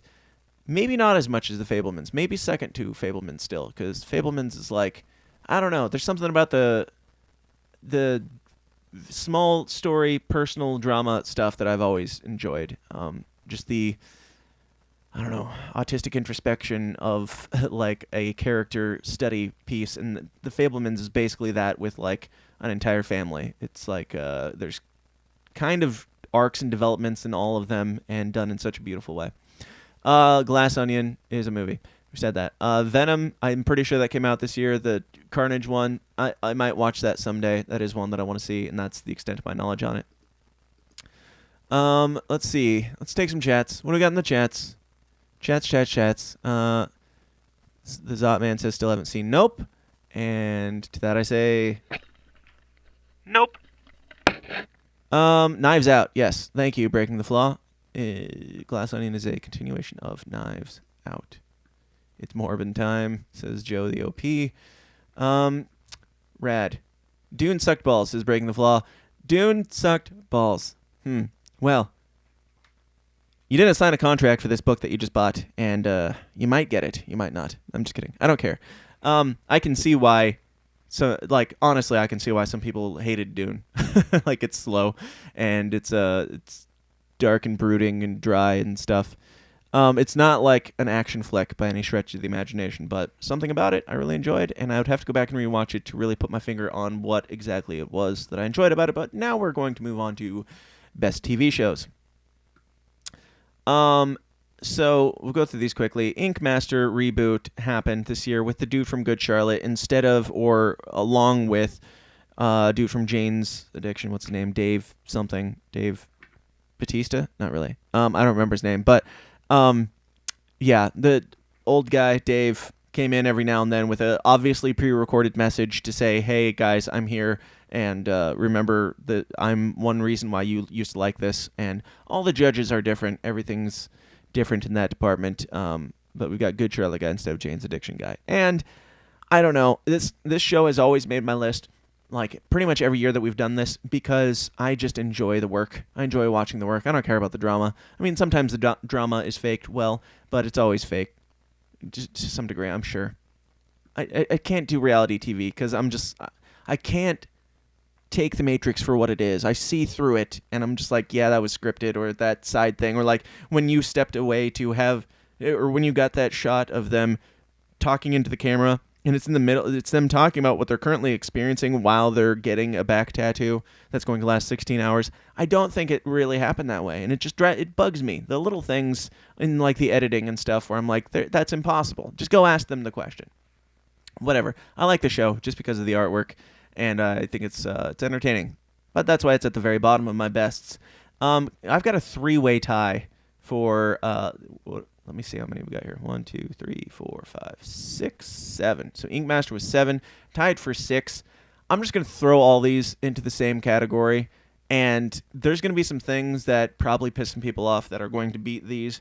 But I just got to say, Obi-Wan Kenobi, Boba Fett, and Wednesday, I put all kind of like in the same category as each other. Where I'm like, I didn't need these, and I took some joy out of watching these. And I have so many problems with these that I kind of want to hate them, but I also want to love them. It's like if I was talking about my relationship with these shows and I made a Facebook page about it and they said your relationship status, I would say it's complicated. I want to like them and I also want to hate them. And so they kind of get lumped into this. Would I rewatch them? Probably not. If I did, like, if I had a friend who wanted to watch any one of these, I'd happily watch them. They're fine, and I enjoyed them, but I didn't need them, and I don't care to see them again because some things just piss me off about them, but also I love them in other ways. So there's that. Coming in at number 1, 2, 3, 4, 5, we've got Tales of the Jedi. Yes, more Star Wars dork shit. Tales of the Jedi is just a nice little anthology show where they have just kind of like connector episodes for things that piece together some storylines in other Star Wars worlds. And it worked well for my ADHD because they're little short stories where it's a start, a finish, and then you move on to a completely different story in the next one. I'm like, I don't know. I enjoyed it. Watched it with my son. Thought it was great. We ended up watching the whole show in one day. It's like 6 episodes or something. The Santa Clauses, yes, beats out all of those. I know. It's gay as shit. The Santa Clauses with Tim Allen. I enjoyed it thoroughly. I watched it with my kids weekly, and just having Tim Allen back for that nostalgia factor I thought was great, especially after Lightyear flopped so freaking hard earlier this year. This show it didn't like knock my socks off, but I took a whole lot of joy out of the nostalgia factor that wasn't like ham-fisted nostalgia factor, but also, I mean, in some ways, sure. But the humor behind it I thought was more well done than Disney has been doing in a while. And yeah, it was just a charming story that I enjoyed watching with my kids. The Chosen beats out all those. Another one that I've enjoyed watching with my family. The Chosen is the Jesus story. And I've talked to a lot of people about this show. I haven't sat down and watched the whole thing from like the beginning or anything, but I've seen enough, and I've talked to some people about the show, and I'm like, if you had no idea about any of the Christianity shit, whatever, I would still recommend this show because it's a well-made show, which is so freaking rare in the Christian entertainment industry to have something that's just, good. Just that alone, that's a hard bar for them to hit. But yeah, it does, and it's compelling and it's moving and it's beautiful. Check out The Chosen. I think it's good. And I think you can watch it for free. I think they have their own app or something that you can watch it for free on. But number 2, we've got Better Call Saul. That wrapped up this year, as I'm sure many of you know. And I thought the conclusion was, I don't know, it was perfectly satisfactory and entertaining. And I don't know. It's one of those ones where I was like, I'm not sure where this is going, and I'm here for it, which is what Vince Gilligan does well. I think it wrapped everything up pretty nicely for the point that we left off in the story, with the jumping back and forth. Time jumping basically to after Breaking Bad, before Breaking Bad, all this stuff throughout is masterfully done, and I think they ended it probably as well as they could, which is how I felt about Breaking Bad too. It's like, do I feel like there could be more? Yes, but did they do better than I could possibly think of to wrap up something so amazing as Breaking Bad and Better Call Saul was? Yeah, I think they did. I think they pulled it off. And in at number 1, believe it or not, I can't believe it, because just when I thought that I was giving up on Disney Star Wars for television shit, Andor came out, and I know, it's another controversial one. It had its ups and downs. It had its boring moments. But this is the show that I was wanting the most and least expecting to like. Like, the premise of this show was kind of like what I wanted to get out of Rogue One. When I heard about, this premise of Rogue One, like the uprising of the Empire and all that stuff, I wanted that, the common day-to-day stuff, problems that they would go through in that situation. We didn't get that in Rogue One, and I complained a lot about it. We just got a bunch of character slap shit thrown together, and whoa, Darth Vader threw some people. Cool. With Andor, I had zero anticipation of enjoying it because I didn't care about the character Andor in the movie Rogue One. And it doesn't matter that he's Andor in this. It doesn't even matter that this is a Star Wars show. Like, there's not that much Star Wars about this, which can be a complaint, and it can also be a good thing, because thank God Disney stopped trying to make stuff that to them feels like Star Wars, because they don't understand what the Star Wars thing is that they have, I don't think. Like, it's very sad that you made Obi-Wan Kenobi and Boba Fett and brought back these amazing characters, and then you made Andor, and it's way better than both of them. Like, just from a creative, artistic level, it's objectively a better show. Like, it's even shot more like Better Call Saul or Breaking Bad or something that Vince Gilligan would do, where it's got, like, the wide-angle stuff, and it's got, like, the tense angling of certain shots and things to really sell a mood. It's got the character development. I care about these characters, and my biggest beef with Rogue One was that I didn't care about any of these characters, and I don't know. Like, it's shocked the living shit out of me that Andor doesn't suck. And it doesn't suck so much, it's my number one show of the year. Like it or not, I don't care. Any thoughts from the comment gallery? You missed Del Toro's Cabinet of Curiosities, best show. That is on my top of my wanting to see list. Yes. I have been meaning to watch that and haven't gotten around to it yet. Worst TV shows. Starting with number 1, She-Hulk, The End. End of comments, end of story, She-Hulk. I watched an episode and a half, maybe? That's enough. I'm good. I am good. And I saw the finale, and I'm really glad I didn't dedicate more of my time to that. In a lot of these things, like the reason why I didn't watch a lot of movies or TV or anything like that is because I got to really sit down and watch something if I'm going to, like, have a strong opinion on it. If I don't know.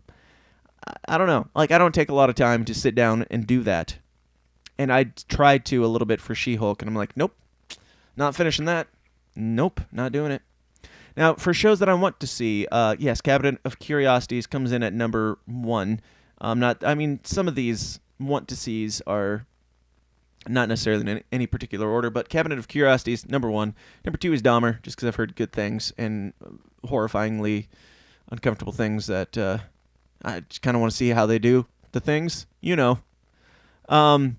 The gay stuff, that's what I'm talking about. Not really.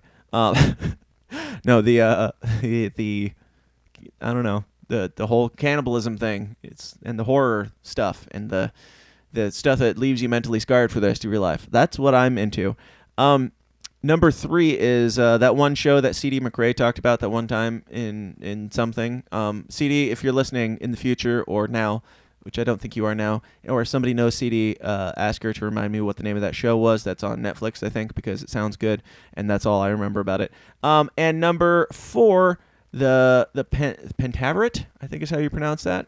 Somebody just recommended that to me, the new Mike Myers thing on Netflix that got panned, whatever. People said it wasn't good, but they also said that about The Ridiculous 6 on Netflix, and I thought that was pretty dang funny, even though it's really dumb. So I'm going to check that out as well, by request. All right, we are to books, and this is taking way too long. What are we at? An hour and 50 minutes. Need a break. I should have saved some ads for this break time. Maybe we'll do the ads in between, so I can have a break from talking a little bit. We'll start with some ads. Yeah, because you've all seen most of these at some point, but the show has been a lot of this type of thing. But let's see. Best ads of the year. We're going to start with, how many do we got? 1, 2, 3, 4, 5. Yes, 5 best. We've got, 4 or 5 worst. We'll do these sparsely throughout because we're going to watch them together. And then we'll talk about books in between because this is my show and I'll do what I want and I need a break right now. So this is the number 5 best ad of the year, I'm pretty sure. And it's called Dave Smith Exposed.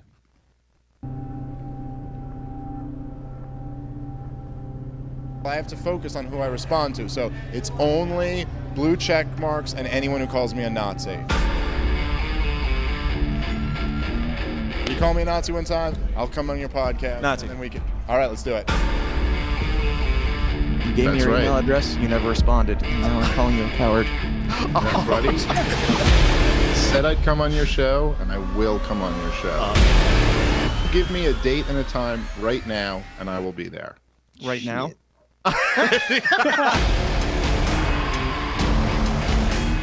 You are a coward for continuing to refuse to go on the System is Down podcast.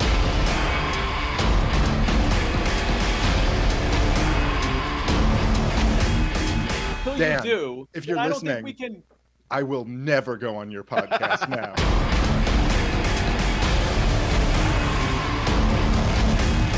I was going to call you tonight.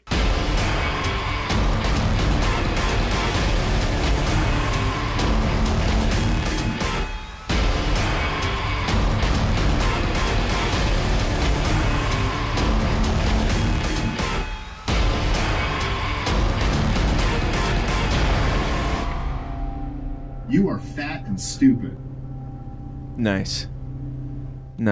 So I guess what determines what is or isn't a good ad? I suppose the best way to determine that would be, do you gain the desired outcome that you had when you created the ad? And I created that to troll Dave Smith and get him on the show. And then Dave Smith came on the show. So I guess as Tim would say, if it gets the results, then it's a good thing, right? It must be a good ad. I'm pretty sure that's how that works. Joey Two Gun says, "Damn it, Dan, wanted to hear your thoughts on the list. I made a few chats up." Well, Joey Two Guns, I'm not sure if you've heard about how this fake super chat nonsense goes. It seems like you don't understand that, no matter how many times you have already done it. But if you want me to notice your things, put fake super chat in them. Joey Two Guns says, Letterkenny, Andor, The Bad Batch, Lower Decks, and The Peripheral. I watched Letterkenny back in the day, a few years back, and it's fine, but gets annoying. But it's fine. Andor, I already talked about. The Bad Batch, I've watched a couple episodes of, and it got slow too quickly, and I fell off of that one. Lower Decks, I've never heard of. The Peripheral, I've never heard of. Moving on. Where were we? We're talking about books now. Books of the year. What were your favorite books of the year? Mine, I have to start out with, and this is coming in at number 4 for my favorites. Which one is it? It's this one right here. I know they all look the same, but WVW2 is my favorite book of the year. It might be surpassed by WVW3, which is around here somewhere as well. I don't know. Which is here. See how it looks very similar? I designed those because I'm a master at this. WVW2 was fantastic, and I enjoyed it thoroughly. I have not read WVW3 yet, which is why it will make my either my want-to-read list or my worst books of the year list, because knowing who Jack Casey is, you never know which side that'll end up on. But WVW2, go check it out, jackcaseybooks.com. It's great. Number 3, some of these are going to be like spiritual stuff. If you're not into that stuff, fine. I don't read much fiction at all, and some of these have been like part of my, I don't know, coming to new understandings on some spiritual matters, and I just found them to be well constructed and interesting. Yeah.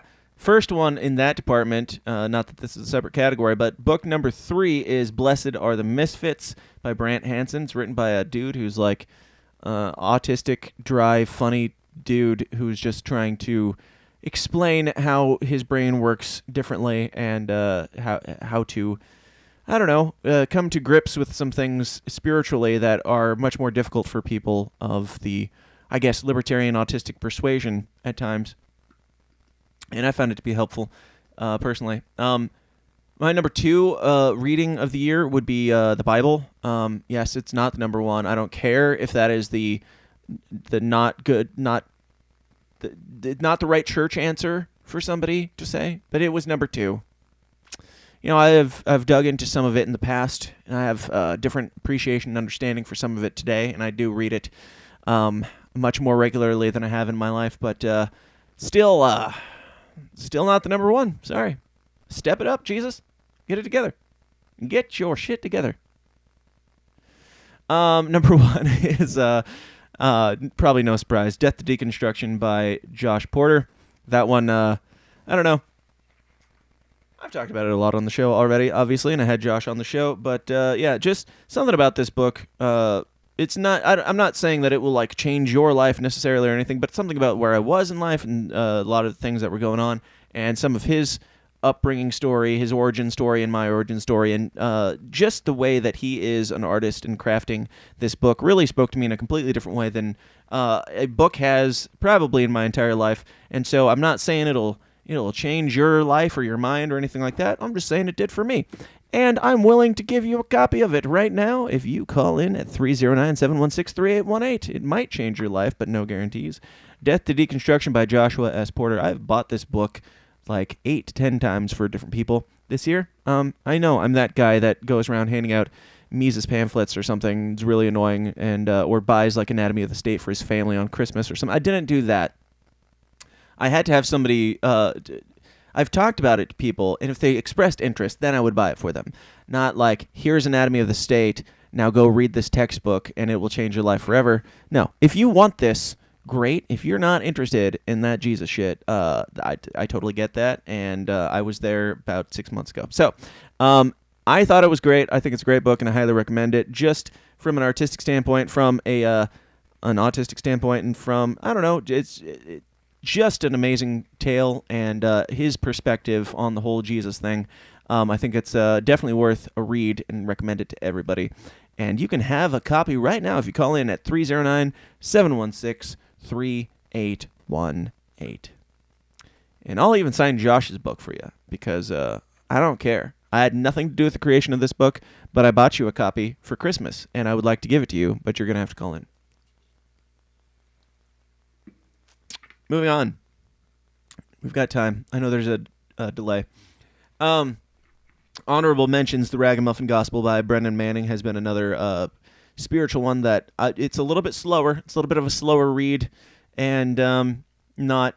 I mean, it's a beautiful book in ways, but it I have to like force myself sometimes to get back into that one over the other two, The Death, Deconstruction, and Blessed Are the Misfits. This one's it's just a little bit more of a, I don't know, maybe there's like smaller words or longer chapters or something, but less page breaks, less pictures, less coloring. I don't know. Something about it doesn't quite do it as much as that one. But some compelling themes. I do recommend it if you're into that sort of thing. That is The Ragamuffin Gospel by Brendan Manning. The worst books of the year. I don't read books that I dislike generally at all. So I say this lightly. I don't hate this book. I don't even necessarily dislike this book. I just don't care. And that's Laptop from Hell by whoever the hell wrote this very controversial book that I only bought for its controversial factor. I've talked about it on the show. It's an interesting book. It's an interesting read, and I've read most of it. I've read up to... Where am I at? I left off at page 148. I don't know. Like, I mean, for me to read a book, it's got to really grab me. Something about, like, the beginning of this book grabbed me, and then it was a lot of dry names and facts and important information to be out there in the public, but it's just not as exciting as it sounds. I'm sorry to say. A lot of things that either I've already heard about them all in the news or in the theories or in the obvious truths. Some of the stuff, it's just like, it's kind of just over your head, and I'm just like, I don't care. I don't care. Like, just tell me he had, like, relations with this Chinese authoritarian, whatever, blah, blah, blah. I don't need to hear the entire perceived conversation or however you want to say that. And I don't know. It was fine. But I don't take the time to read books all that much, or at least I haven't up until like a couple months ago. So for this one, for me to even start reading it, it was kind of a thing, and I stopped. I always have this issue of like, the sunken cost fallacy. I'm like 2/3, 3/4, maybe even more. Like, I've only got, I don't know, 50 pages left, and I'm like, I just can't. I don't care. Like, why am I doing this? Why am I spending my time doing this? I don't care about this. This isn't bringing anything to my life. So I gave up. But yeah, I don't know. Should I give that away? I don't know. If you want that, I guess you can. Maybe, I don't know. Just call in. Let me know. We can talk about it. But Laptop from Hell is my worst. Want to read, as I already mentioned, WVW3. Yeah, just haven't gotten to it, and I will, and I have it, and I bought it as soon as it came out, because I'm a good friend like that. Unoffendable by Brant Hansen, which is the same autistic dude who wrote the Blessed Are the Misfits.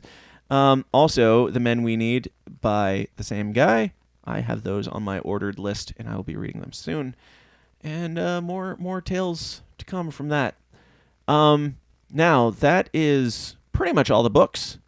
Short list. I know I was supposed to be watching the ads in between, but hey, we made it, and it's a short list, admittedly.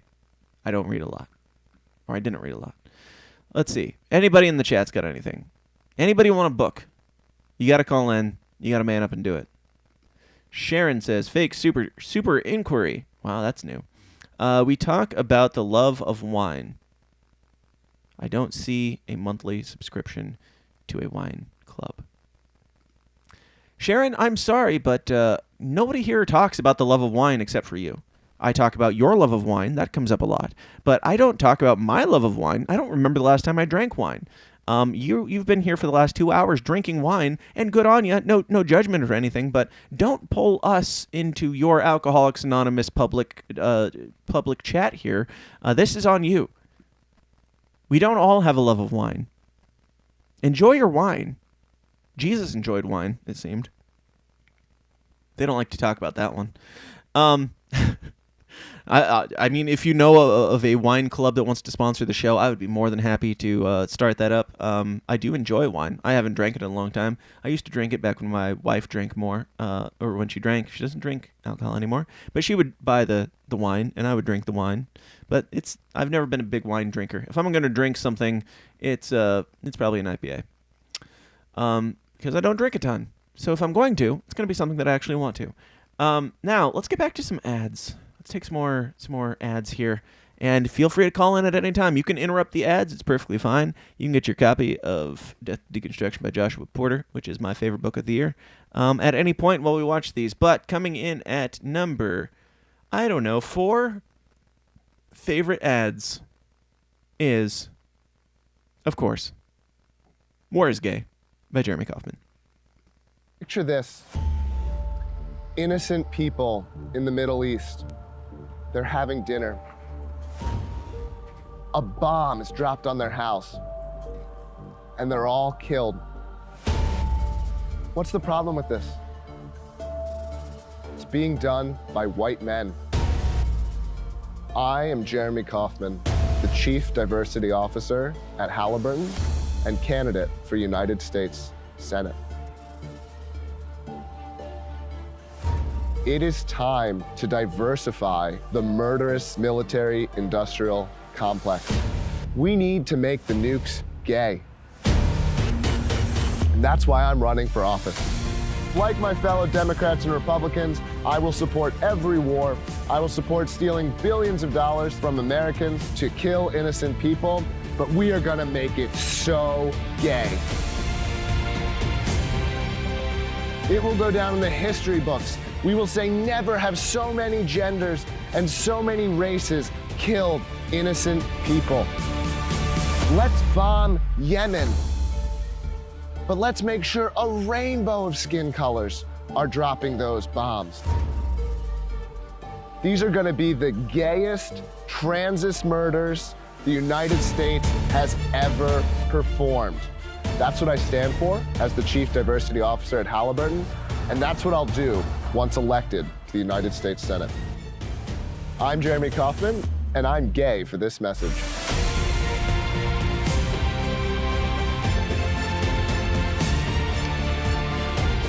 Now, to be clear, this is I'm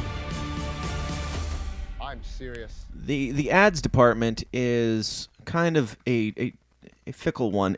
These aren't necessarily in order of least favorite to favorite or anything. These are just some of my favorites in a cluster. And if I played all my favorites, I would just play a bunch of Jeremy Kaufman ads. I'm not gonna lie. It's been an absolute blast and a pleasure and an honor to work on that campaign, regardless of how that makes you feel. It's been amazing. Just because, like, Jeremy he's got the I don't know, something about the pairing of us and the other friends like Bill and Justin and Reed and other people that has been amazing to work with, and primarily because I know that I can kind of direct where I want things to go in the moment, in the shoot, and we would just go out and riff about things. It was amazing to just sit down, come up with jokes and things, throw out one-liners and stuff, and then to come home and just have this gold mine. Maybe I'll release a Jeremy Kaufman behind-the-scenes / blooper reel someday now. If you guys want that, if you want the Jeremy Kaufman behind-the-scenes and blooper reel, let me know. I'll have to run it by him to make sure he's cool with it, but I would be shocked if he wasn't. But yeah, lots of fun things, lots of fun times out there in the cult realm of New Hampshire, and it was just like one of my favorite projects I've ever had the honor of working on, because I got to just be weird and have some fun, and yeah, just do something that I love doing, which is being dry and sarcastic and stuff and witty and making videos and compiling all these elements together to make something different and unique in a completely new space and everything. So thank you, Jeremy, and all of you for including me and making me a part of that, because yeah, I can't just make all the ads be Jeremy Kaufman. I do got to give some shout outs to some other people who let me do similar things, or at least one of them, Rick Stewart over in Iowa, who's a little bit closer to home, so a little bit closer to my heart. Rick Stewart met up with me. He was running for governor in Iowa, and he kind of we sat down and brainstormed some joke ideas too, and he was open to a whole lot of weird, fun stuff that we did, and we had a similar process. But with the Rick ads, I was like, what if you were kind of like the angry uncle who's just like speaking down to your opponent, even as the libertarian? You're just like, what the hell, Kim? You're doing this, you're doing that. Just being honest and pissed off about it. And just going to play the first one. It's called Dear Kim Weed, a message to Kim Reynolds. And here's that. What the hell, Kim? Here I am in Illinois. I'm only a few miles from the Iowa border, and they've got legal cannabis. If I buy weed on this side of the bridge, I'm buying it from a crook. If I buy weed on that side of the bridge, I'm buying it from a reputable business person. Our laws today in Iowa put people into rape cages because they smoke marijuana. You're going to lose your college scholarship, you're going to lose your job, you're going to lose your kids, you're going to lose everything, because in Iowa, we think cannabis is a gateway drug. Well, gateway to what? How about Barack Obama, Kamala Harris, George Bush, his friend Bill Clinton, Joe Rogan used some too, I heard. It's a gateway drug to the White House? Maybe that's what it is. Maybe it's not a gateway to anything other than illegality. How come I can grow corn, but I can't grow weed? They're both plants. There's a lot of weed over here. There's weed growing in the ditches. God put it there. Why do you think you're smarter than God, Kim? Farmer wants to grow corn, let him grow corn. Farmer wants to grow weed, let him grow weed. So when's the drug war gonna end in Iowa, Kim? Easy answer, the day I'm governor. I'm Rick Stewart, and I approve this message. So that one was fun. I enjoyed that one. I enjoyed that process. There's two more like that. There's one on psychedelics, and there's one on eminent domain. And yeah, a lot of fun to work with. Anybody, like, I'm happy to work with anybody, but if somebody's like, hey, I want it to be fun, I want it to be funny, I want to utilize your weird brain with my weird brain, let's make some weird shit together, that's my ideal perfect client, like Jeremy Kaufman's and the Rick Stewarts of the world. So if you're in that camp, hit me up, because you might get a discount. If it's something fun, the price goes down a little bit. And yeah, it's always fun working with that type of people.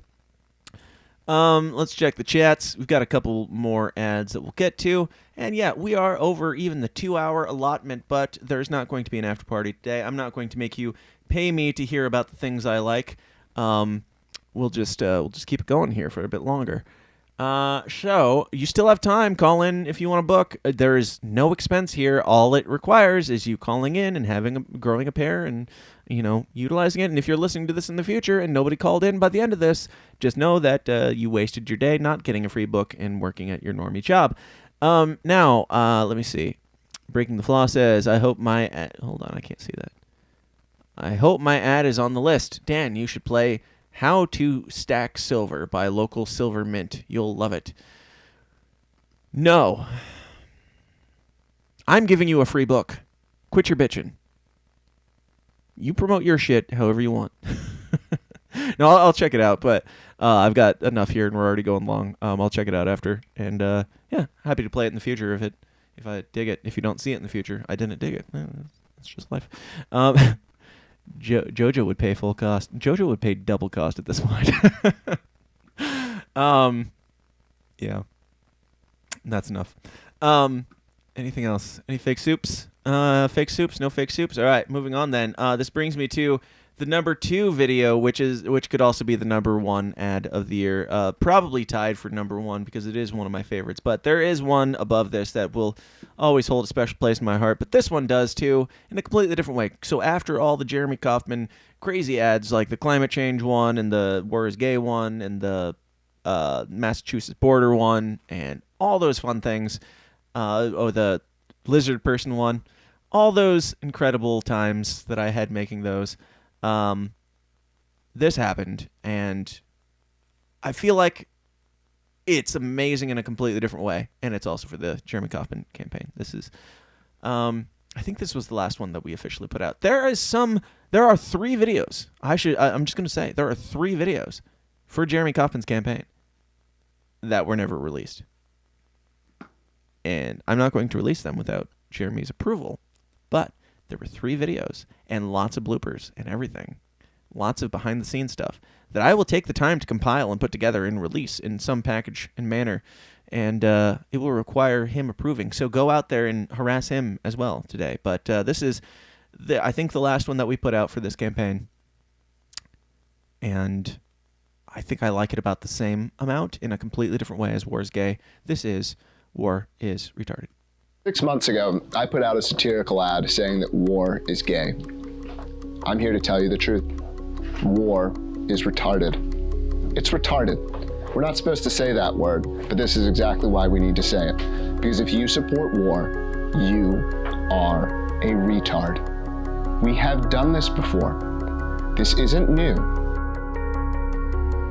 Weak, soft, anti-American terrorist sympathizer. These are some of the things that you would have been called for opposing the Iraq War in 2003 or Vietnam in the 1960s. And today, you'll be called similar things for opposing America's involvement in the Ukraine and Russian conflict. Well, you're not. What you actually are is brave. Being anti-war is always unpopular, but it takes people who are willing to stand up and say, no, this isn't our fight. No, we don't need to be involved. And the people who are weak and soft are the people who want to steal from you to get us involved in a conflict we have no business in. The war on poverty was won by poverty. The war on drugs was won by drugs. The war in Afghanistan was won by goat herders with an average income of $500 per year. Don Baldock and Maggie Hassan want us to fight China and Russia simultaneously. What boggles my mind, Steve, is the fact that we haven't gone all in on this already. Diplomatically, informationally, militarily, and economically. Everything's on the table when it comes to keeping our country safe. And what we've seen from Russia in particular recently... And we can't take any pressure off China either. We gotta go after China because they're in this with them. Maggie Hassan and Don Baldock want to take your money so that your children can die and America can be hurt. This November, be brave, be anti-war, be a libertarian. I'm Jeremy Kaufman, and I'm serious.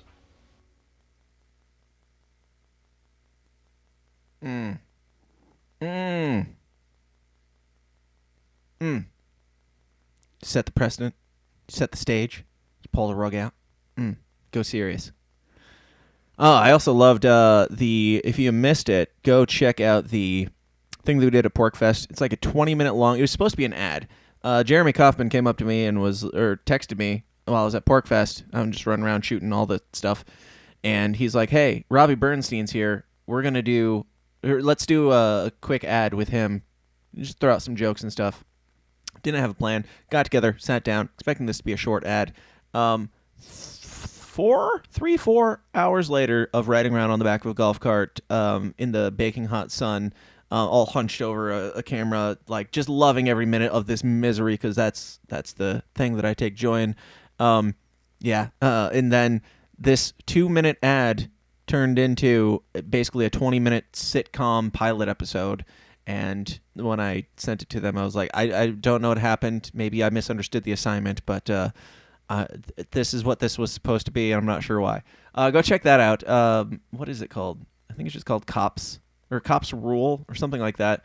I don't remember what they called it when they uploaded it. I don't know. Go find it. It's Jeremy Kaufman, Robbie Bernstein. It's one of my other favorites that I did this year.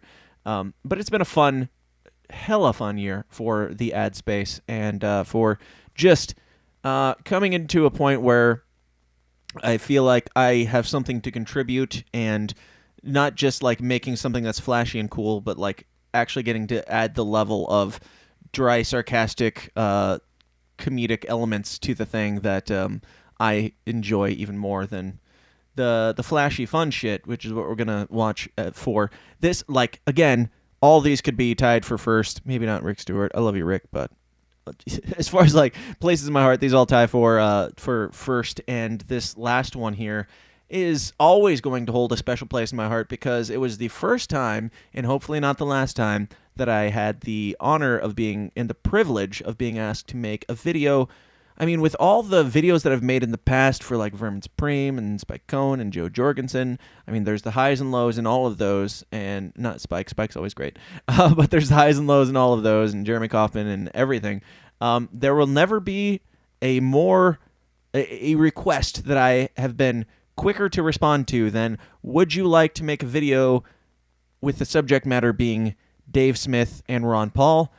That is going to be played in front of Ron Paul at a banquet at the national convention at our gathering for the Mises Caucus.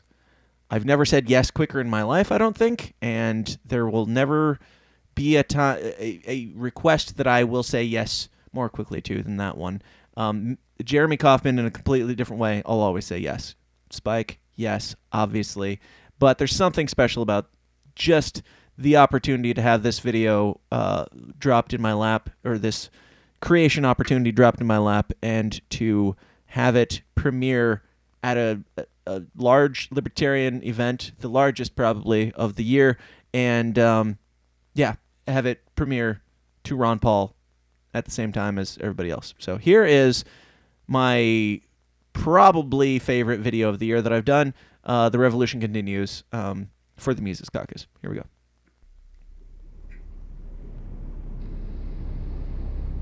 The Mises Caucus and the Libertarian Party has a job on their hands to make sure that Libertarian Party represents the views of libertarianism. They stand up for these.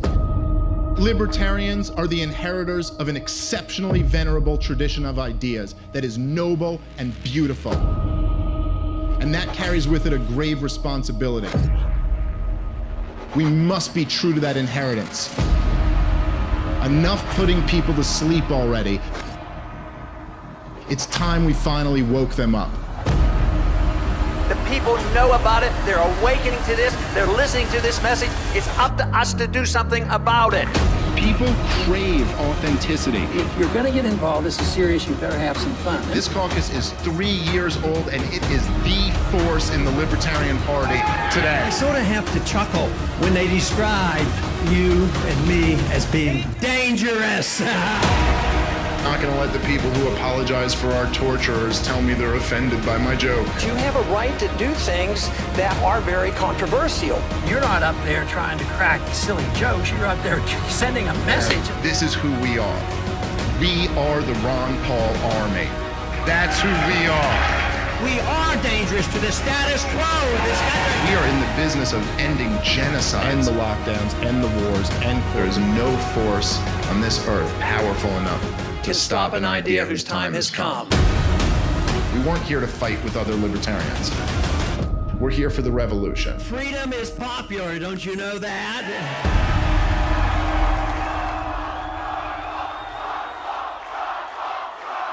When Ron Paul would inspire all of those tens of thousands of young people to come out at every single event, well, we're those people.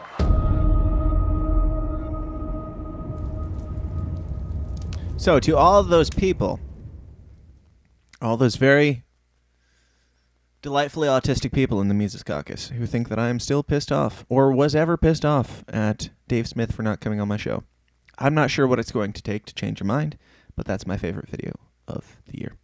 Now, there's that. And I do have some worst ads of the year. If anybody's still around to listen to this, if not, then I still might do them because they're just as entertaining. And we gotta end the year out on a high note. And the high note isn't that these ads are fun to watch. It's that it's the point that I'm trying to make here is the creepy woke shit ads and the corporate ads and the system ads, the ads that come out of the system.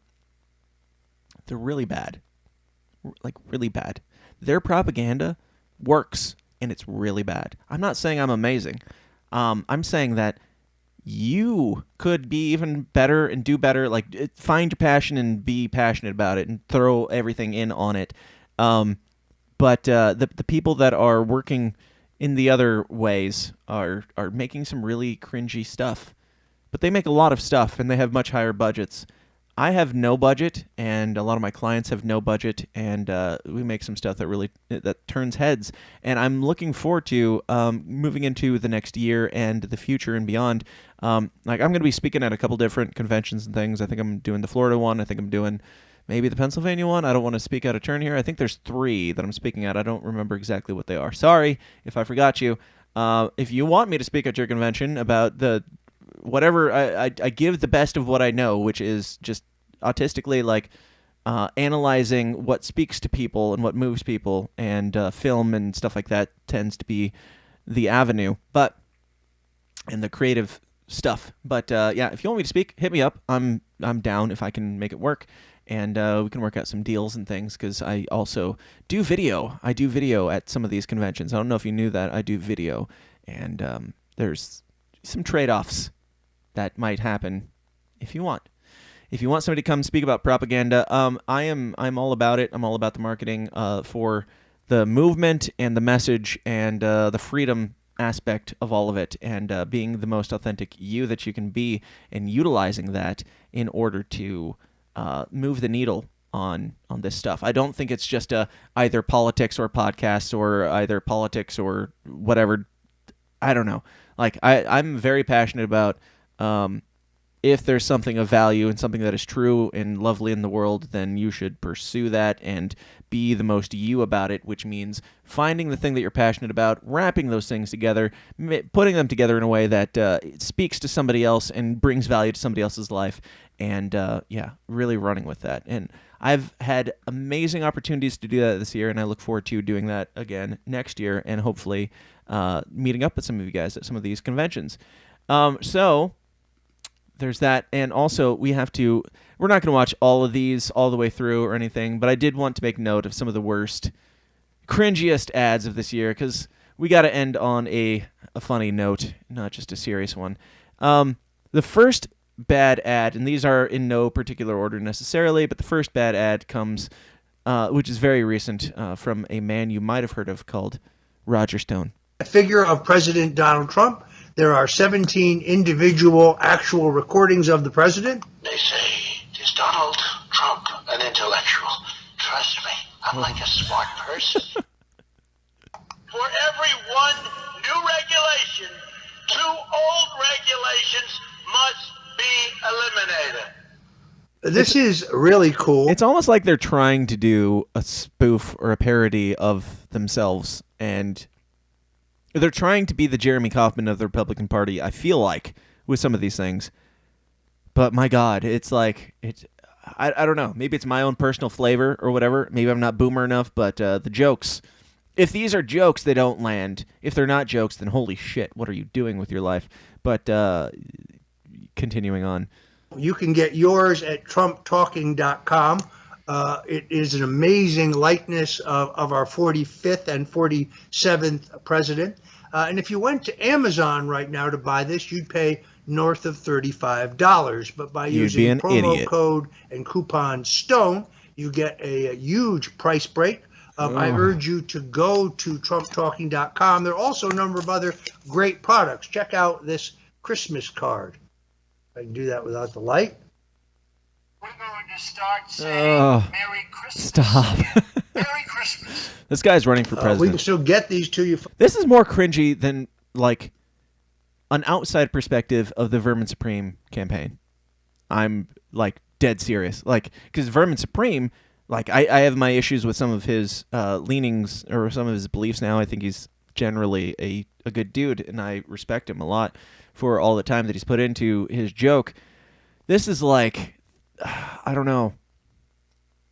This is like they're trying almost to do a joke, but it feels so unself-aware that it just comes off really, really bad. Sharon Lee says, hold on. Oh, hold on. Okay, we're gonna have to wrap up soon. My child is skiing today and apparently got injured. It's manageable and it's fine. Not an emergency, but still. Sharon says, Daniel, I can't call in, but thank you for all you do. You're just okay, and that's enough. Sharon, thank you for pointing out that you can't call in. Maybe I'll just give you the book. Sharon, do you want the book? Because nobody else is manning up to call in or even say that they would have called in. Do you want the book? Because I'm giving it to a lot of people lately, and I actually just ordered 4 more off of Amazon. I am going to give them to 3 people that expressed interest, but I just ordered 4 more, and I had one that I'm like, hey, maybe I don't know what I'll do with this. Maybe something will come up. If you're not interested, that's perfectly fine, and if you're not going to read it, don't say yes. But if you are interested, I will send you that because you've been here a lot over the last year and for almost every episode, and I respect you and appreciate you, drunk as you are. Sure, she says, sure, that's the level of dedication that wine mom Sharon of the show has dedicated to this book. Sure. Well, I'll think about it. It's not quite the enthusiasm that I was looking for, but cool. I'm feeling generous. Now, a cringe ad from the year was, oh shit, somebody's calling in. Is somebody going to steal Sharon's book out from under her? Let's find out. Hold on. Hello, you're on the System is Down podcast with Dan Spots. Who am I speaking with?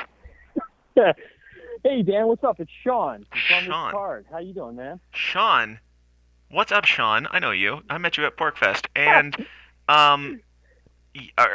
you're close to Sharon, but Sean is like the male form. Yeah. Sure. Yeah, that works. That works. It's like Sharon. It's close enough. What's up, dude? But man, I was like, I know you said you were wrapping up, and I was like, I got to give you a call. I mean, that book sounds pretty enticing. The Death of Deconstructionism, man. I watched that episode. It was killer. Yeah, you want one? I'll give you Sharon's copy right now. Yeah. Sorry, Sharon. Sorry, Sharon. Sharon, I'll get back to you. Hours there. No, man, it's all good. Whatever. But yeah, man, loving the episode. Great list there. I totally love it. And the ads were killer this year, man. I love it. Thank you. I appreciate it, Sean. Good to hear from you. Would you like me to defile your book with a personal message from myself and an autograph, or would you prefer it untainted? Oh, no, definitely the autograph. I want the autograph. Oh, tainted up. Nice. Cool, man. Yeah, slide into my emails and shoot me an email, dan@tsidpod, with your address and remind me that we had this conversation, and I'll send that your way. Yeah, email you just like a boomer. Okay. Yeah, we can like do a that. boomer. Or you can slide into my DMs on Twitter or whatever. That's fine too. Twitter. It's even more boomerish. But yeah, no, that sounds good, man. That's awesome. What are the hip kids doing these days, Sean? What's being used? I don't know. Not that I give a shit, but I don't know. I just spend all my time on Signal with like random crazy groups with a bunch of anonymous people just complaining about stuff. So Signal, not boomery. It's like text. It's like texting, but nobody's listening. Sure, yeah, definitely not. Cool. Yeah, there was I feel like there were some fun groups on Telegram for a little while, but the boomers love Telegram. It's crazy. What is Telegram? It's like Signal. It's like encrypted chat. But so then text. Like everyone was like, yeah, and then like everyone was getting kicked off of their social media, and they're like, I started a Telegram group, and then you go into these groups, and it's just like weird random drops of crazy stuff, and I'm like, I kind of would have preferred just you start a podcast or do something normal, right. But by whatever. drops, do you mean like Q shit? No, not the Q-tip. That might just be whatever group you're getting into. Yeah, well, I mean, it's crazy, all the different. Apparently, there's all this drama, and this guy is everyone becomes a Fed at some point. Well, yeah. So if you say anything, there's always going to be someone who's like, this guy's secretly a Fed. Oh yeah. So I've gotten that. just kind of embrace it at some point. I've gotten that. I've given that. I respect it if it's a joke, and also chill the fuck out, everybody. Conspiracy-minded and religious-minded and political-minded, all alike. Like, we're all paranoid, schizophrenic, crazy people, and I don't think that's an accident because I'm one of them as well. But chill the fuck out, people. People are people. Yeah. Well, it's like the libertarians, it's always like trying to get into a group of libertarians has always been like herding cats, and now you have all these like crazy conspiracy avenues where it's like we're super into this conspiracy theory, but not that one. Right. And I'm like, you sound just as crazy. Like, yeah, you don't trust them. You think they're lying to you about the science, and they're lying to you about NASA, and it's like, can't we all just be crazy and just enjoy the ride? Yeah. I'm like open to all of it, even the stuff that I disagree with. I'm open to it as long as you're not like insisting that and everybody who disagrees with you is a Fed. That like, if you're open-minded, we can have a conversation, which you've always been, and that's why I love hanging out with you at Porkfest. But yeah. Oh, dude, it's so awesome. And I'm just like, give me your craziest, like, when I'm with a group of people and they start like going into something, well, you know why they're really doing it, and I'm just like, no. Tell me everything you think right now. Right. Yeah. Because I know this is going to be good. Yeah, absolutely. We need more of that in our culture. We need more of like, I want to know just because you're convinced. Like, I don't need to believe it. I just want to know why you're so convinced and why your brain works that way. And please change my mind because I'm open to all of it. Absolutely, love it. Right on, man. Well, yeah, hit me up and I'll get that book sent out to you. And Sharon, I'll send you one too if you're like interested, I guess. But you said sure, so whatever. She said I'll read it in the chats. Sean's getting the book. Sorry, Sharon. He gave more enthusiasm. Sorry, Sharon. Yeah, next time, Sharon, you'll have your chance, I'm sure. That's right. Are you sure you don't want the Trio Cup Holder Expander, Sean? I was thinking about the Trio Cup Holder Expander. I'm trying to figure out if it would fit in my van nicely, but I mean, I already have a problem with like multiple drinks falling out randomly of cup holders. You can put weed in it. And we established that earlier. Weed in it. I don't. 3 times the weed. 3 times the weed. Yeah, apparently. Well, and even though I don't really partake in weed, it is a good way of making friends. So that's true. That is you can tempting. make 3 times the friends. However, the book really, the book is like on my list. Like, I definitely want to check it out. And you said sometime next year you're going to be talking a little bit more about your journey as far as, I think what you specifically said was the Jesus shit. The gay Jesus shit, probably. Yeah. I don't have an agenda, but things are getting more real, and I've always tried to keep it real on this show. So as I'm getting more into that, yeah, it's going to come up. I don't have like a plan necessarily, but I imagine it'll come up a little bit more. Yeah. Yeah, definitely looking forward to that, man. If you guys want to hear more about my gay Jesus shit, I'm into it. Or as I call him, Josh Christ. You do call him Josh Christ. That's true. I can verify that. He seems to be receptive to that, so it's all good. Awesome. Thanks for calling in, man. I hope to see you this summer if I make it out to Porkfest, which I'm hoping to. And yeah, it's always a pleasure, man. Yeah, definitely. I'm looking forward to it. I'll see you then. Yep. Have a good New Year, and we'll see you soon. You too. Bye. All right. Sharon, you lost it. Sharon's weighing in a lot now. She says, totes cringe. Sure, I'll read it. I've been meaning to order it and still haven't. You're welcome. Give it to him. It's creepy. It's fine, whatever. LOL, Dan doesn't like making friends. Oh boy. I do like making friends. I like making open-minded friends. And I've been adverse to making friends over the years because I've had a hard time finding friends that are open-minded about things. Friends that instantly assume that if you're into conspiracy stuff, then you're a right-wing MAGA supporting Trump supporter or whatever, which also is fine. It's fine if you are that. And somebody that I may have talked to on this show recently is more into the Trump stuff than I am, and we had a great conversation. I lost it a long time ago, says Sharon.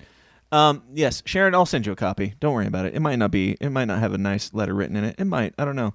I'll have to order it and then send it to you if you want that, but I'll send you a copy. Just, yeah, it's all good. My family all gets a copy, and you are, sadly, I mean, we can't be happy about all of our family members. They all have their ups and downs, and we have to love them where they are. And Sharon has her downs, certainly her downs. And, yeah, I'm kidding. All right, so let's move on. There's a couple more negative ads that I wanted to discuss. I had to be reminded of these because we talk about these a lot, the woke ads and shit. The Note, an Oreo film by Alice Wu, is one of my favorite woke ads, and we're going to watch part of it now. I don't think we'll watch the whole thing. It's like 2 minutes and 30 seconds, and we're already getting a little long in the tooth here. We're pushing over the 2.5 hour mark, but it is the New Year special, and maybe we'll just stay on and ring in the New Year together. Maybe we'll stay on for 3 more days. I don't know. I've got a wedding on Saturday that I'm filming. I'm not thrilled that I decided to book a wedding on New Year's, but there wasn't a lot going on anyway, so it'll be fun. This is The Note by Oreo. See if you can spot the Oreos in this ad.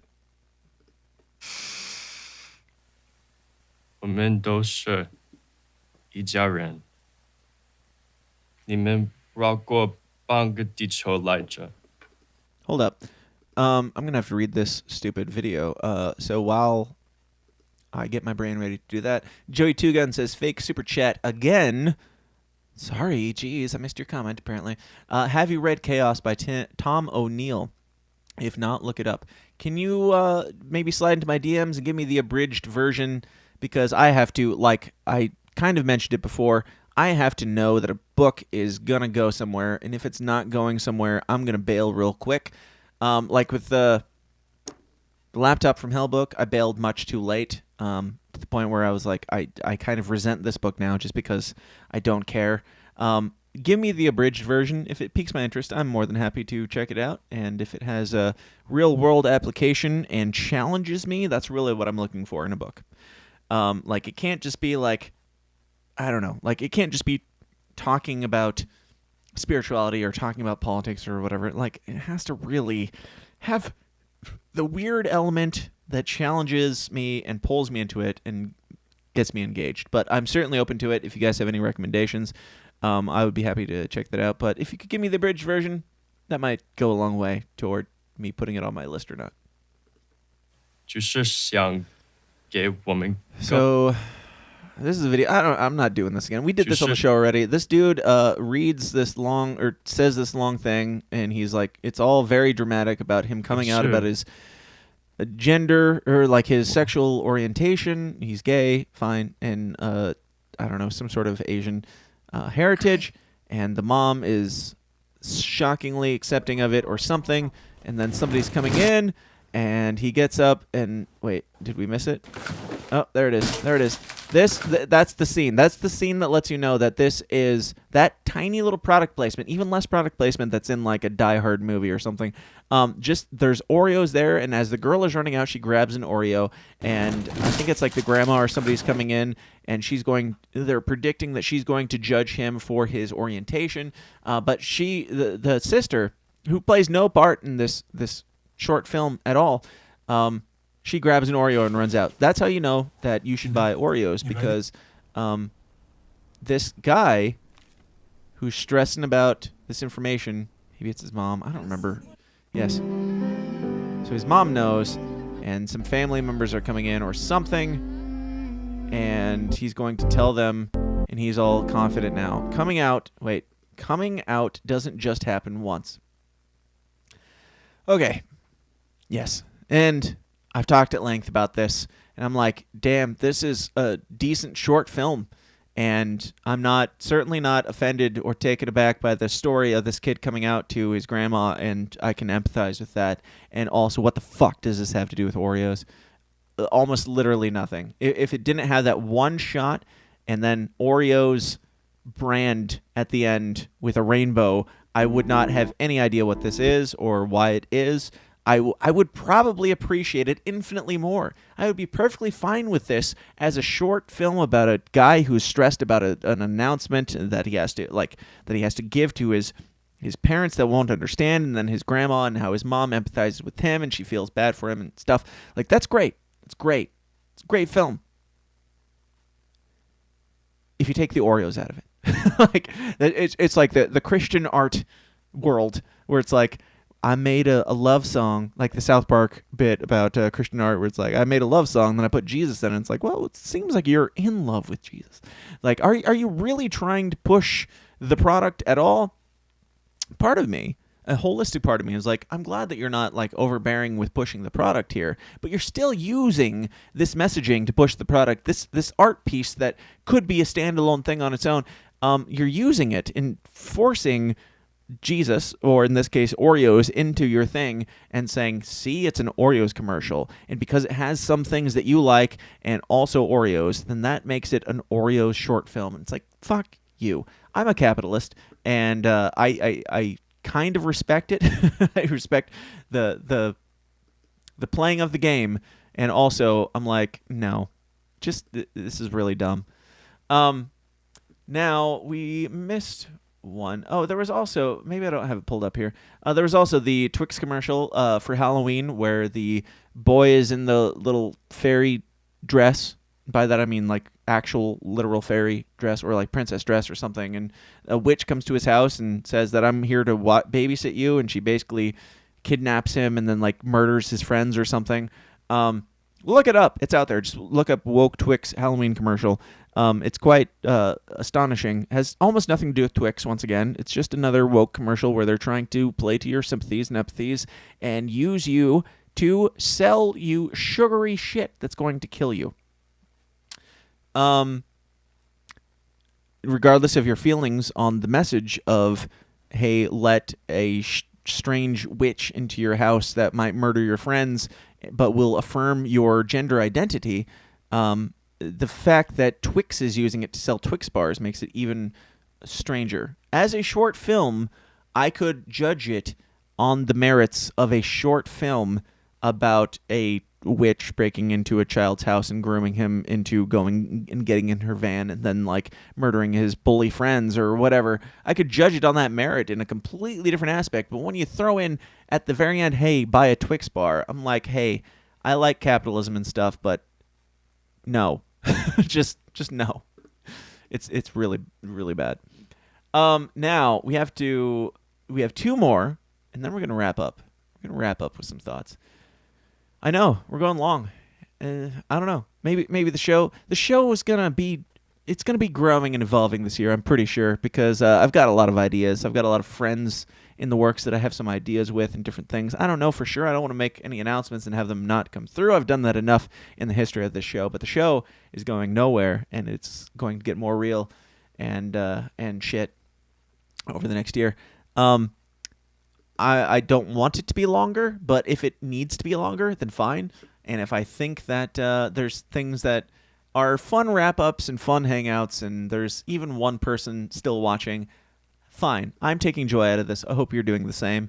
And I don't mean to be long-winded. This is just my nature, if you haven't figured that out yet. But the possibly the most cringe ad of the year, and also, ironically enough, my favorite ad of the year, is Donald Trump coming back, as I mentioned 3 hours ago or so. Donald Trump taking the #1 spot in the worst ads of the year, because this is also my favorite news article of the year. Man, I was in a weird headspace, and I wasn't even sure if I was going to do a podcast episode that day. This was like 2 or 3 weeks ago. I wasn't sure if I was even going to do a podcast episode that day. And then Donald Trump dropped the most beautiful thing that I've ever seen in my entire life, which is a better SNL parody of Donald Trump than SNL could ever possibly think of. And that's Donald Trump and his big major announcement that he's selling NFT baseball cards of him dressed as superheroes. Hello, everyone. This is Donald Trump. Hopefully your favorite president of all time, better than Lincoln, better than Washington, with an important announcement to make. I'm doing my first official Donald J. Trump NFT collection right here and right now. They're called Trump Digital Trading Cards. These cards feature some of the really incredible artwork pertaining to my life and my career. It's been very exciting. You can collect your Trump digital cards just like a baseball card or other collectibles. Here's one of the best parts. Each card comes with an automatic chance to win amazing prizes like dinner with me. I don't know if that's an amazing prize, but it's what we have. Or golf with you and a group of your friends at one of my beautiful golf courses, and they are beautiful. I'm also doing Zoom calls, a one-on-one meeting, autographing memorabilia, and so much more. We're doing a lot. My official Trump digital trading cards are $99, which doesn't sound like very much for what you're getting. Buy one and you will join a very exclusive community. It's my community, and I think it's something you're going to like, and you're going to like it a lot. They also make perfect gifts. So you can buy them with your credit card or crypto. All you need is an email address. Go to collecttrumpcards.com and buy your Trump digital trading cards right now before they are all gone, and they will be gone. This is my first official Trump trading card NFT collection, and you get a chance to meet me. Go to collecttrumpcards.com right now, and remember, Christmas is coming, and this makes a great Christmas gift. No purchase. This is simultaneously the best and worst thing I've ever seen in my life. After recently announcing that he's going to run for president, which was a big announcement that we're supposed to care about, this being the next big announcement, it just warms my heart that our elites, which he is, like it or not, he is one of, is this tone deaf, this cringe, this bad. Now, like, if this is like a 12D chess trolling, then so be it. But it made a lot of his base even go, oh, God, what are you doing? And there's some, like, the thing that I liked about Trump in the beginning was his bashing on the elites and being against the establishment and all that stuff. That was great. And then he kind of, like, he was controlled opposition, anti-establishment for his entire thing, and as I've talked about many times on the show, he didn't get a fair shake. Sure. I'm not like a Trump hater. I'm like, hey, y'all, pay attention, because this dude is it makes me very happy that he's showing these colors, because you guys that are Trump supporters need to understand this guy is just another one. He's playing you the entire time. He's always been playing you. He's not playing you as hard as the rest of them, sure, but he's still playing you. And if you're new here and you think that because I'm bashing on Trump right now that I'm a Biden supporter, the only reason there isn't a Biden ad on this list is because I haven't seen a Biden ad this entire year, which leads me to my previous assumption, confirms it, that Biden is actually somehow impressively worse. And he is. He's definitely worse. And also, none of these people like you. None of these people care about you. Donald Trump doesn't give a shit about the blue-collar people. Donald Trump doesn't give a shit about anybody who stood up and supported him on January 6th. Donald Trump doesn't give a shit about you. Now, I do have one more ad to play, and it is possibly, I think, the most important ad that came out this year, and the main point that I made in my speech at PorkFest this last summer. All this stuff comes to the culmination of this ad that I think mostly flew under the radar, and all the people that you like and respect and whatever, your Tim Pools and your Steven Crowders and even maybe your Dave Smiths. I didn't hear them talking about this. For me, in my line of work, I think this is the most important ad that came out this entire year. And I have some thoughts, and I might share some of them. But come out to one of the conventions that I'm speaking at. I'm sure I'll talk about it more. This came out this year. I had to look to make sure it came out this year. But this ad just fucking blew my mind in all the best and worst ways.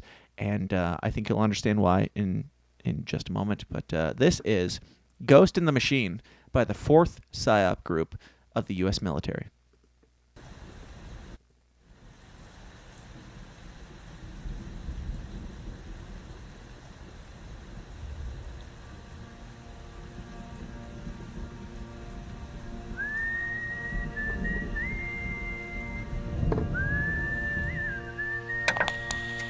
We're going to pause and take some chats because this is a long one, and yeah, I don't want to do these after. But Joey Tugon says, fake super chat. Oh, wait, we already read that one. I'll shoot you something on Twitter. That's the same. Fake super chat. How fast would you reply to a request to have made this commercial for Donald J. Trump? Immediately. Of course I would. I'm not going to bullshit you. Yes. Even if Bernie Sanders was like, hey, I want to make a funny ad, I like Donald J. Trump hitting me up and being like, if he said, I want to make like a cheesy infomercial about NFTs, I'd be like, hell yes, I would do that in a heartbeat. Especially if he understood that it was cheesy. I would probably, like, if he was going for serious, that's the confusion here. If he was going for serious, I might try and talk him out of it a little bit. But from a marketing standpoint of just like rubbing people in the wrong way, his ad does amazingly at that, and I would have loved to get my hands on that and work with that. Absolutely. Just for the sake of trolling the shit out of people, I would have enjoyed that. And I can be sold for a price. I'm a whore, but I'm not that cheap when it comes to like political ads. I have to, if I agree with you, it becomes cheaper. Yes, Jeremy thinks that I charge too much, I'm sure, but he got discounts on everything, much more than anybody else has gotten as far as like, you know, just maybe I've said too much already, but the Bernie Sanders ad and the Donald Trump ad, like it's like I have to weigh the pros and cons of each thing. The pros of the Donald Trump thing is like, can I make fun of you? Can I help you make fun of yourself? I'm not necessarily trying. I'm not trying to get you elected or anything. I want to make this the thing that you want. And if the thing that he wanted was to troll the shit out of these people, I would have done it in a completely, I don't know, different but similar way, and I would have absolutely jumped at the chance to do so. If Bernie Sanders was like, I want to make an ad for the Green New Deal or something, I would be like, we can talk. It's going to be a price. I'm going to tell you where I stand on this, and we can discuss that price, and I'm not signing any NDAs or anything like that. But yes, I can be bought. I'm not going to lie. I'm not going to pretend like I'm too libertarian to work with people that I disagree with. And on the NFT thing, I mean, that's probably the most libertarian thing that Donald Trump has put out in a long time, because a lot of libertarians are dumb enough to think that NFTs are of value. And I'm sorry, I know that there's some people that I love that have said, like, why don't you get into NFTs? And I'm not trying to bash on you, but the more I dig into the NFT stuff, the more I'm like, this is complete and utter bunk garbage for elitists to make an extra buck. And that's what the Donald Trump thing is. And he's like 2 years late to that party, that very short-lived party. He's just now coming into it, and he's like, well, now that I'm running for president, maybe I'll try and sell my own sad apes or whatever. But whatever. We've got some other comments here. King Salmon Fish has a long one that I haven't read, but he says the whole plan right now is to force everyone to do shit for themselves because they legit weren't doing good enough, and relying on one man to be the hero. What did that say? Come back up. Wait, nope, that's the wrong one. Relying on one man to be the hero. Where'd it go? Relying on one man to be the hero. You shit on it isn't a civilization. I'm not sure what that means, but okay. Fake super chat. More legit. Fake super chat from King Salmon Fish. A niche story related to the PSYOP video. I personally beat them recently. You're seeing ripples of it, just not seeing. I made that impossible image bleed. Haley, the PSYOP chick. Send me links. I have no idea what you're talking about, but we're going to keep watching this because I've rambled enough. As the world watches and listens in horror, the peaceful pro-democracy demonstration in China comes to a violent and bloody end. Mr. Gorbachev, tear down this wall.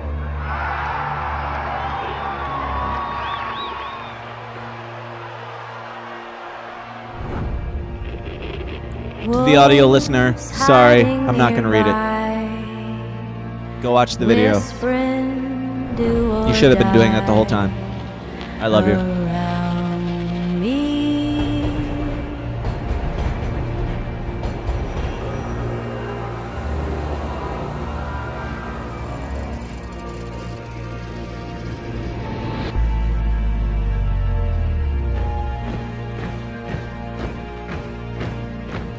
You say your last good night while I get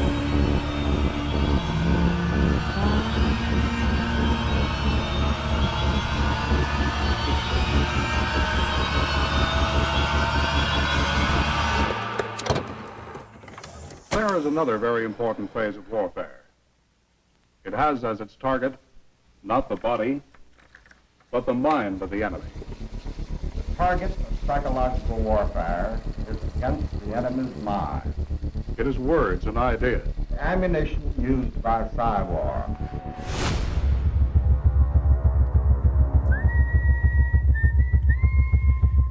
Its mission is to influence the thoughts of the enemy soldiers, and at the same time is expected and encouraged to study foreign languages and the social sciences such as history, economics, and sociology. He must have a broad and sympathetic understanding of all phases of human experience. gripping at my skin, the walls of night closing. But the use of this force as an integral part of combat has now taken on new form.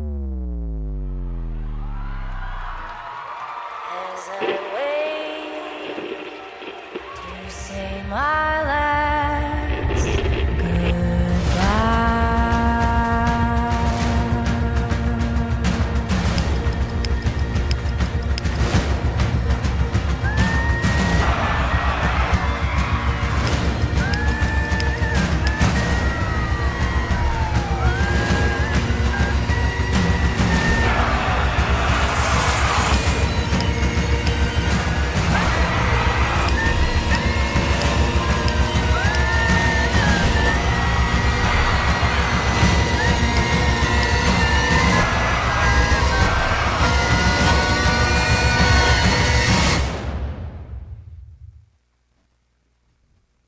These are the Psywar soldiers. So, that, again, just like the Oreos ad, is a beautiful art piece. And the messaging behind it is troubling. Not like the surface messaging, but like the deeper messaging. Not like the Asian dude coming out to his grandma messaging. Not like the, hey, cool, go join the army and you can be like a cool tech hacker / kicking down doors Marines lie that they're telling you in this ad. But like just the general, yes, it's well made. And also the underlying theme of, hey, you need to buy this shitty poison that we're putting into candy bars, or, hey, join the military because we know what's best for you and we want to trick you. We want to psyop you into joining the psyops division because if you're, technically savvy, we need a lot of that because we're a lot of boomers that don't want to give up power. That stuff is troubling and alarming, and they're getting better at it. Like that's my main message with this. Is while Donald Trump gets weaker and weaker on his messaging, and while a lot of these hacks get weaker and weaker on their messaging, the literal shadow government, the people who are pulling the strings, they're not flowering it up. They're presenting it in the most badass way possible, and they're doing a great job of it. Now, with this year moving forward, I hope that we can be as real as possible. I hope that I can be as real as possible and be as open as possible. And I hope that with that, my main goal is to build the culture of just honesty, being real, because the world gets more and more deceptive as the days go on. And that goes back to my call from Tom earlier like 3 hours ago or something. Is it the end of the world? I don't know, but I can see why you would think it is. Is it the end of days? I don't know, but I can see why you would think it is. Our government is colluding with basically the press, colluding with like pushing the brainwashing methods as hard as they possibly can. And there's a I'm sure if you've listened to the show for a while, you know that I'm both white-pilled and black-pilled depending on the day, depending on the context, depending on the circumstances, just because I'm honest and open-minded about these things, or I try to be as much as possible. And sometimes I'm black-pilled, sometimes I'm white-pilled, often I'm gray-pilled. And with this type of thing, I am gray-pilled because part of me is like, this is obviously the end of times, that they're getting really good at the brainwashing, they're getting really good at the manipulation, but at the same time, they're only getting that way because the technology has advanced to the point to where we can be this good and this artistic and this beautiful at the brainwashing, and we can do it too. It's not just them. That's the main point. They're getting really good at tricking you into being a worse person. We need to do the opposite. I don't just mean making emo Timcast bad songs.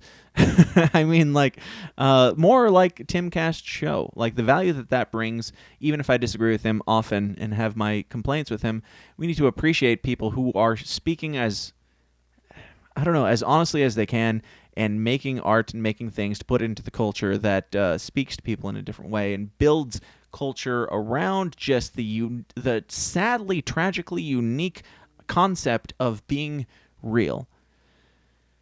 And we got to manipulate them to some degree.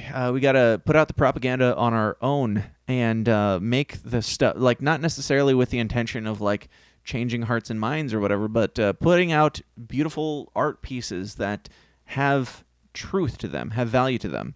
And that is my goal, is to do as much as I can over the next year to put out as much just true, honest propaganda, I suppose, as possible. And by propaganda, I mean just art that moves you. And they're doing it now. The PSYOPs division of the U.S. military is doing that. They're putting out art pieces that move you.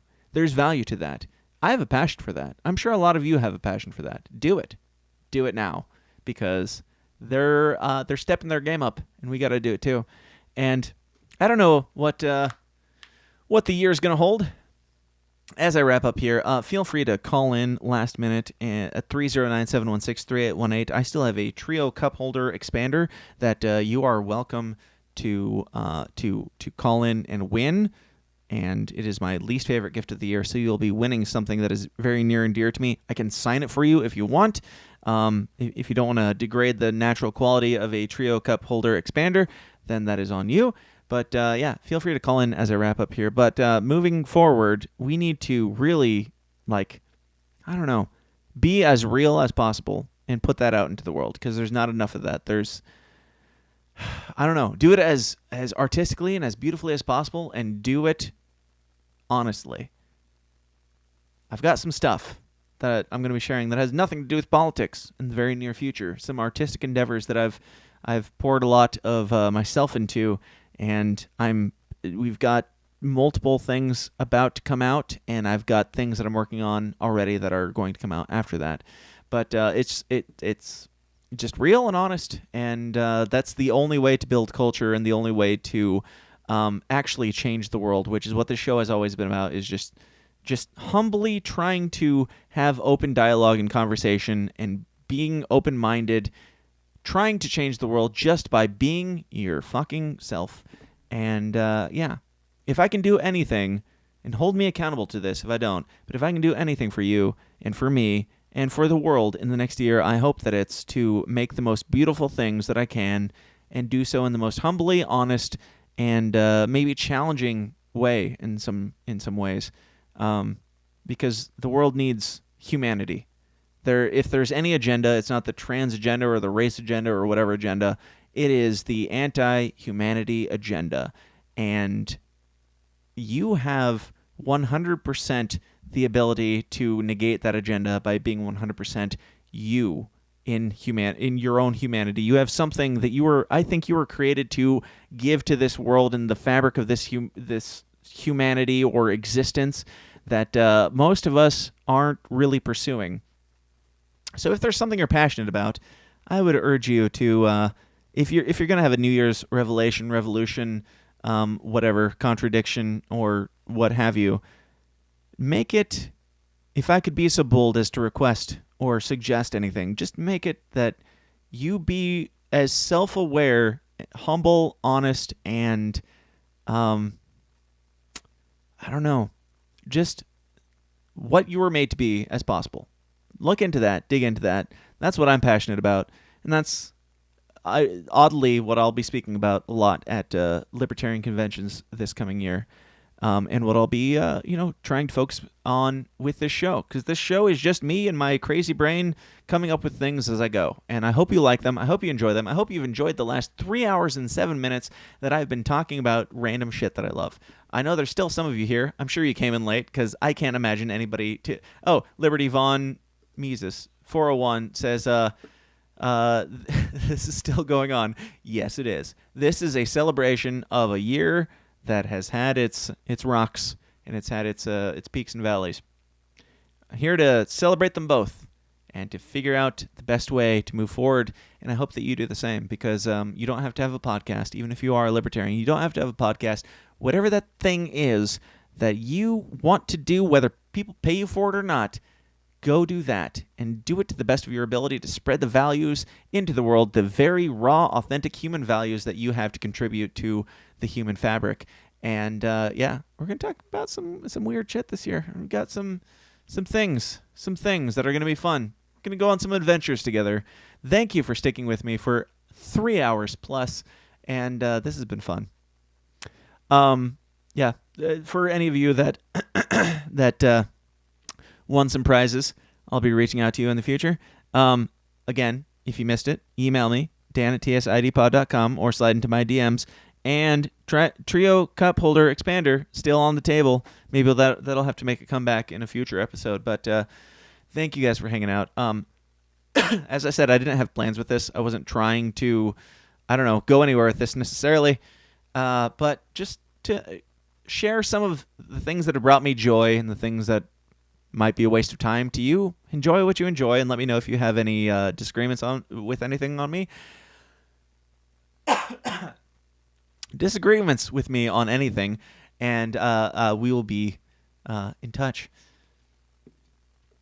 It's been fun, guys.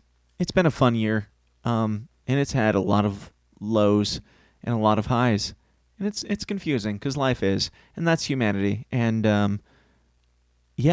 we'll move forward, be real together, and make this show whatever it needs to be, whatever it becomes, and join the Downers Club if you want to get even more real, because I have a feeling I'll do even more, real, vulnerable, shitty, weird gay rants over in the Downers Club at patreon.com/thesystemsdown. And if you love what I'm doing here, or if you even slightly, moderately enjoy it, spend the price of a cup of Starbucks a month on that, and you'll have the option to listen to even more than the 3+ hours that I talk to myself here.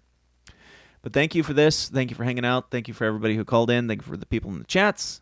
I love you all. I think you're great. And I hope that you use the year to seek out your fullest potential. We'll see where the next year goes. We'll see if we do 2 scoops tomorrow. We didn't do it yesterday for some reason. I don't know why, because we just didn't.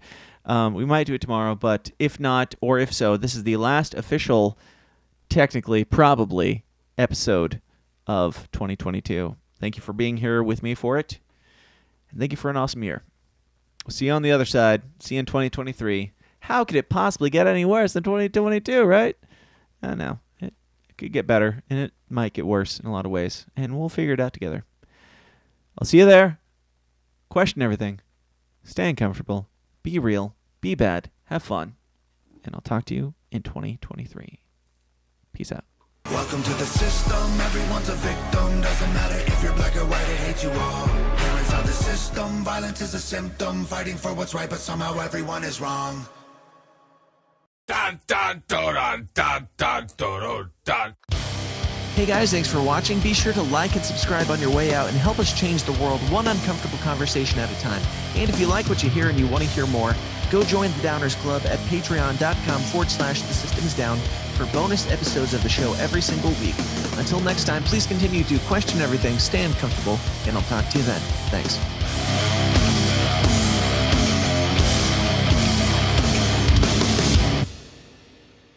This has been a Goulash Media production. goulashmedia.net. This concludes our broadcast day. Click.